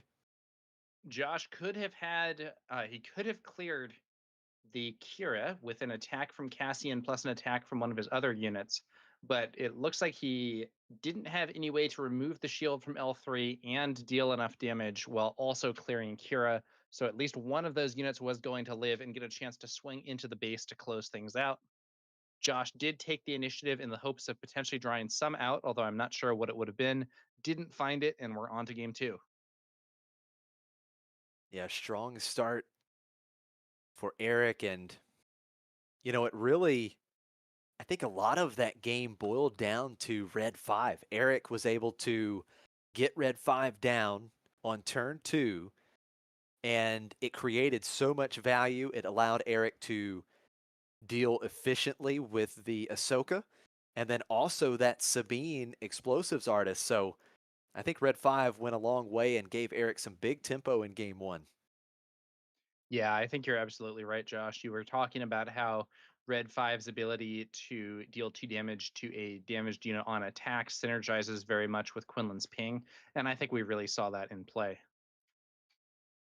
Yeah, no doubt about it. And of course, these Quinlan decks, the attack pumps, super important. We saw Eric find that surprise strike to get that extra bit of damage needed with the L337 to put himself in a spot to close out the game. Now, here in game 2, Josh is going to have Eric start with the initiative. And I think, you know, starting with the initiative, if you play the first unit, it can really kind of put you back a little bit because you give the opponent, or you give your opponent, the ability to use that Quinlan ping on you on turn 1 and potentially clear out that turn 1 play if it's not an L3. So, you know, this is one of those interesting matchups where you're playing one of these ping Tarkin Town decks and going first, having the initiative. You really have to think about that opening play so that you don't fall behind super quickly.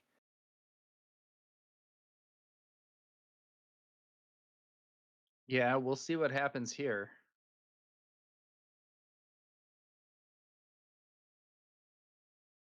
I'm a little curious about what the strongest cards in this mirror are, but I think that Red 5 was certainly a standout in the first game. One card that I think can potentially be very strong for Quinlan, allowing him to clear units that would otherwise maybe not always be cleared, is the X34 Landspeeder, the 2-cost 2/3 ambush. It notably can kill those 2/2 shielded units when you're playing it in a Quinlan deck, because you can use the Quinlan ping to remove the shield and then a swing for 2.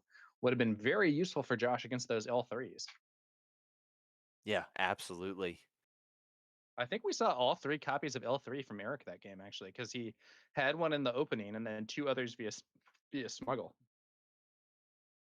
Yeah, that is a really good point. He did. He opened with it, smuggled 2 later in the game, and turns out the droid helped him get across the finish line. And it looks like we were just going to see that opening turn with a pass claim So we are going to start with the first play of game 2 for Josh having the initiative. Gorilla Soldier, 3 indirect damage to Eric's base. It readies. Now we do see the red 5 once again, back-to-back games on turn 2 for Eric.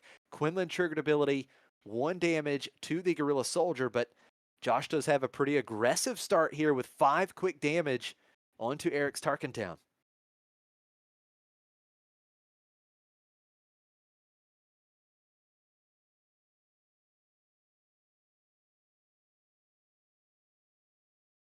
Yeah, and there's some big value from red 5.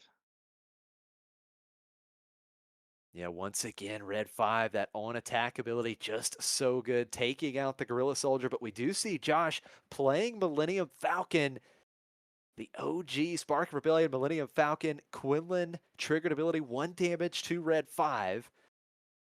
And then Eric responds with another 3 cost units. The Liberated Slaves, that's just a vanilla 3/5, but we see that Quinlan triggered ability damaging the Falcon as well here. So both of these space units in jeopardy here with the epic action on Tarkin Town.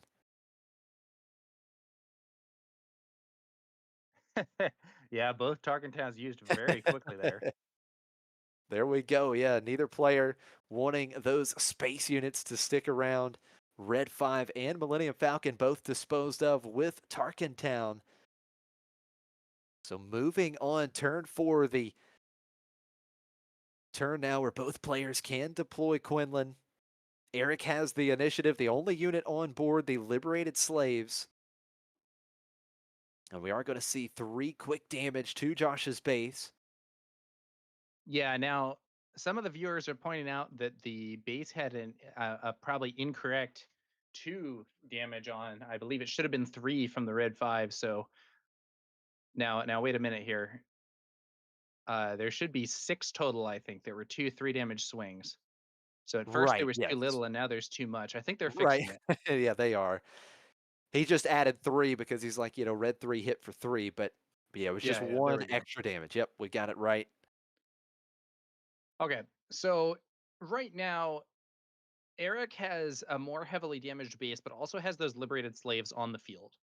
Josh has a better position in the race, but doesn't have a developed board. And we'll have to see who ends up with the advantage here. Now, Adi Galea coming out for Josh. No Quinlan triggered ability here, has to cost the same. So Adi Galea costs 2, not able to trigger that Quinlan ability here. Now we see Kira coming out for Eric. Taking a look at Josh's hand, we see Force Throw, Sabine, Spark of Rebellion, and Han Solo, Reluctant Hero. So I'm really That's a kind of curious. nasty hand. Yeah, I'm curious what the call is going to be here. Of course, we've got a couple hand hate cards here. Force Throw and Spark can target Eric's hand. We do see Josh deploying the Quinlan leader unit. And once again, just as in the first game, Eric quickly follows up with his own Quinlan leader unit. And here is the Hotshot DL-44 blaster smuggled in on Quinlan, attacking with 5 total power. Kira defeated. Strong play for Josh. Yeah, absolutely. I was thinking that might be what would line up well there. Whatever Kira did name, it is no longer going to be more expensive. Kira's off the board, and Josh's Quinlan keeps that power boost from the Hotshot Blaster. So Josh now arguably with a stronger board as well as more damage on base, but Eric still has some potential actions here. So Eric is just going to trade damage with Quinlan. Quinlan into Quinlan, and look at this. Eric has Daring Raid to deal the last damage needed to defeat Josh's Quinlan leader unit. Strong play, and Eric able to clean up the board a little bit. That 5 power Quinlan, certainly a threat. Now Josh does Now, retain the initiative here. Josh, did you see whether or not they did the 1 damage to Eric's base from Adi Galea there? I totally missed if they did that. I gotta be honest. Okay. Chat will probably help us out. If they Yeah, saw it, that's, I'm that's sure. fair. So Adi Yeah, Galea, 'cause there was quick. Daring Raid was played there against the opposing Quinlan. That should be 1 damage to base from Adi Galea's ability. Um, and then this turn at the start, Adigalia is going to defeat Eric's Quinlan. And now another Kira. Wow, look at that. Back-to-back turns, Kira for Eric. Once again, trying to kind of impede Josh's game plan here. We see Waylay is the additional card in hand that we didn't see last turn. And we are getting report from And chat that he did add that 1 damage from the Adigalia trigger. excellent. So yeah, All right. Adigalia, So whenever... now, sorry, go ahead. Oh, I was just going to say Adigalia, just in case some of the viewers didn't know, whenever you play an event, you have to deal 1 damage to your base. That's what Adigalia does. So that's why 1 additional damage was dealt to Eric's base. Now we do see Spark of Rebellion taking out the Han Solo from Eric's hand. Look at that. Yeah. Eric's getting more board control, though. Liberated slaves defeating Addy. Now we have, I think, 4 resources left for Josh. It's going to be smuggled L3. Yeah, look at this. Eric is trying to turn this board around a little bit. He follows up with his own 2-cost unit in the Sabine Explosives Artist. But I do think it was important for Josh to discard Eric's Han Solo. We know that Han Solo can be very important here, especially if you can stick yours on the board and your opponent doesn't have their own Han Solo reluctant hero to play, because they both answer each other perfectly. Yeah, now L3 here is actually in a relatively exposed position because Sabine can attack, use her on attack ability to ping off the shield, and then defeat L3 with the 2 damage. Um, Yeah, that is a really good point. Now we do see the Han Solo reluctant hero for Josh coming in, ambushing and defeating Kira, not taking any damage back. And as you mentioned, Sabine has a clear path to take out the L337 with that on attack ability. And look at this, it's Depa Balaba for Eric coming in, ambushing and defeating the Han Solo reluctant hero. And now we go to another turn. Josh's board has been cleared. Eric, once again, has control of this board. yeah, now both of Eric's units remaining on this board only have 1 HP. So they are going Yeah. to be highly vulnerable to Daring Raid, Force Throw, even just Quinlan's ping, if Josh can match the costs here. But that is by no means guaranteed. Let's see if he can do it. Yeah, that's right. If he had a 2-cost unit or a 6-cost unit, he could ping off Depa or Sabine. What is the first play for Josh? It is going to be Plo Koon. Not going to trigger that Quinlan ability, but he does ambush and defeat the Sabine Explosives Artist. And that does also mean he has a Force unit on the board. So if Eric doesn't clear Plo Koon, Josh could fire off that Force Throw. Oh, but look at that. Eric has his own Plo Koon, ambushing and defeating with the Quinlan trigger ability. There was 4 HP left on Josh's Plo Koon, but the Quinlan ping plus the 3 power from Eric's Plo Koon able to take out Josh's, and that is another strong play. We do see Josh following up with Sabine, another 2-cost unit for Eric as well, Adigalia, but Eric now has 3 units on the board. That coordinate turned on for Plo Koon. He can attack for 6. Eric is back in control here in game 2. Now, it is worth noting that with that on attack ability from Sabine to do that damage before combat, I believe Sabine could clear Depa Balaba there, not taking any damage in return, and disabling the coordinate on Plo Koon, at least for the moment. And there we go. It's exactly what's going to happen. Yeah, very strong play, taking the large threat off the board that, at least for the moment, turns off Plo Koon's coordinate, so Plo Koon can just attack for 3 at the moment until Eric gets another unit on the board. And now Eric is just going to put some pressure on Josh's base. 11 damage on Josh's base. Or excuse me, 13 damage on Josh's base. 9 damage on Eric's base. We do see Cassian smuggled in. He will ready. That could be a strong answer to that Plo Koon. Plo Koon on Eric's side only has 3 HP remaining. Cassian Andor readied a 3-5 in the ground arena for Josh. So Eric is going to be aggressive. Another 3 damage to Josh's base. 16 damage on. And here comes the attack into Plo Koon. Plo Koon unit defeated. Yeah, I know. Eric still has a lot of resources, though. Yes, he does, and he plays the classic, the powerful Red 5 Quinlan triggered ability. Another damage to Cassian, but look at this. It's Millennium Falcon once again in this game to follow up the Red 5, and that allows Josh to use his own Quinlan triggered ability. 1 damage to Red 5. But here comes Ahsoka for Eric, forcing Josh to discard a card. It is going to be Force Throw, but now this time Josh with the ready Millennium Falcon. Of course, that Millennium Falcon piece of junk, it enters play ready, attacking and defeating Red 5. Yeah, it's an interesting dynamic here. Josh has been holding on to that force throw all game, I think, but he hasn't been able to make a force unit stick to actually get value out of it. So it's created an awkward situation.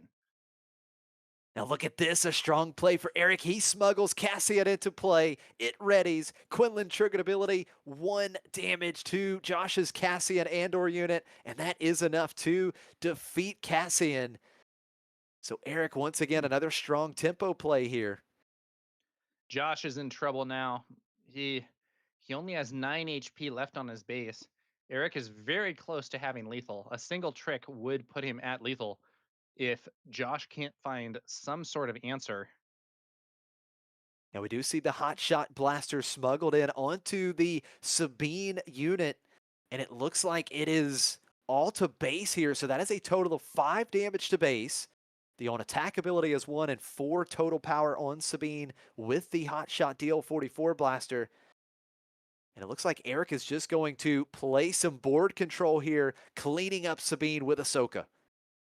Yeah, I think Josh's Sabine hotshot play there was threatening lethal in one action at the start of the turn if combined with a surprise strike, and Eric Yeah. didn't want to take that risk, so he slows the race down a little bit to get that threat off the board. Yeah, that's a really, really good point, Tower. So we do see Millennium Falcon getting in for 3, 17 damage on Eric's base. Adi Galea getting in for 2. It's 18 damage on Josh's base. What a tight race. We do see Red 3, or excuse me, not Red 3, Green Squadron A-Wing coming in for Josh into the space arena. And look at that, it's a hot shot blaster. Another smuggle play for Eric on this turn. 5 more damage to base. 23 damage on. Josh can't stop it. There's the handshake. Eric with a clean 2-0 win here in round 6. Well played to Eric. It looks like he was pointing out the fact that he has the uh, double cunning card, cunning, the double aspect event that might have been able to get him out of the scrape that he was in if he could play it and get the double exhaust and bounce, but he didn't find it there. Eric got the win. Very interesting because this one started off with Josh being the aggressor, but Eric was able to get that board control and turn things around. Yeah, absolutely. Eric had what he needed. And I think someone in chat not too long ago had mentioned, that a Depa Balaba for Josh would have been huge, right? Now, we did see Eric find Depa, and Depa really played a strong role there. These big ambush units, so important in this matchup, right? The Plo Koon, the Depa Balaba, and the Han Solo. So, yeah, good, timely ambush units for Eric, as well as just, being able to. It felt like he was constantly in a good position in terms of the damage that he was able to distribute on Josh's units, and it just set it up so perfectly for these ambush units like Plo Koon, even when he didn't have coordinate, to take out these threats and just shift the momentum for Eric. Yeah, it was an interesting match, but definitely one where we saw a lot of Quinlan pings, a lot of Yeah. ambushes, a lot of potential value from cards like Red 5. Very interesting scenario there. And what's to me about that matchup now, or about that match, and correct me if I'm wrong, did Eric play? He played 1 force throw, I believe. throughout the Yeah, I because he think in discarded I one think and then he in played one. yeah, I think in game one he discarded a force throw to avoid having to exhaust a unit with Ahsoka, I believe. And then Yes. he played one force throw. I don't think he had one in game two. And ironically, I think the we did see that one in game two that got held for a long time and then ultimately Yeah. discarded. Yeah, no, so I guess what was just interesting to me is, force throw really didn't play a huge role in that match. Eric was able to take the clean 2-0 win, and again, force throw really not a big part of that equation. But it's one of those deals, especially when it's a force throw versus force throw matchup. A lot of times, right? If you're not drawing your force throws and your opponent does, and some of their units are lining up correctly, it can be very tough to overcome. Yeah, I think force throw is certainly a very strong card. But there are some, I think in that second game we saw the force unit requirement for force throw to actually deal damage really being a problem because Yeah, Eric was able to keep his opponent's board clear of force units and prevent that force throw from going off. And ultimately, I think his opponent not having any force units was like, the best use of this is to discard it to Ahsoka. right. Yeah, excellent point. Or, you do have that potential where, you know, you see this line a lot where you have to end up discarding that force throw when your opponent plays the force throw, right? And that way, you're only having to put one damage on your unit. Generally, your unit survives. So, yeah, I think it was essentially being held, and it was a good piece, a good target for discard there for Josh. But yeah, super clean match for Eric. Things just really seemed to line up well. He made the right plays, and yeah, he's got a win here and on to 5-1. So getting super close to locking up a spot in the top cut. Yeah, absolutely, Josh. And I think we are going to take a quick break here as we prepare for the seventh and final round of Swiss. Still about 20 minutes left in the round, plus whatever time it will take people to finish up those last few games. I am Tower number 9, joined here by Josh Snyder from Next Gen Gaming SC. And we will see you guys soon with the next bit of the McClunky Gaming coverage of the Tabletop Gaming Center PQ here in Connecticut.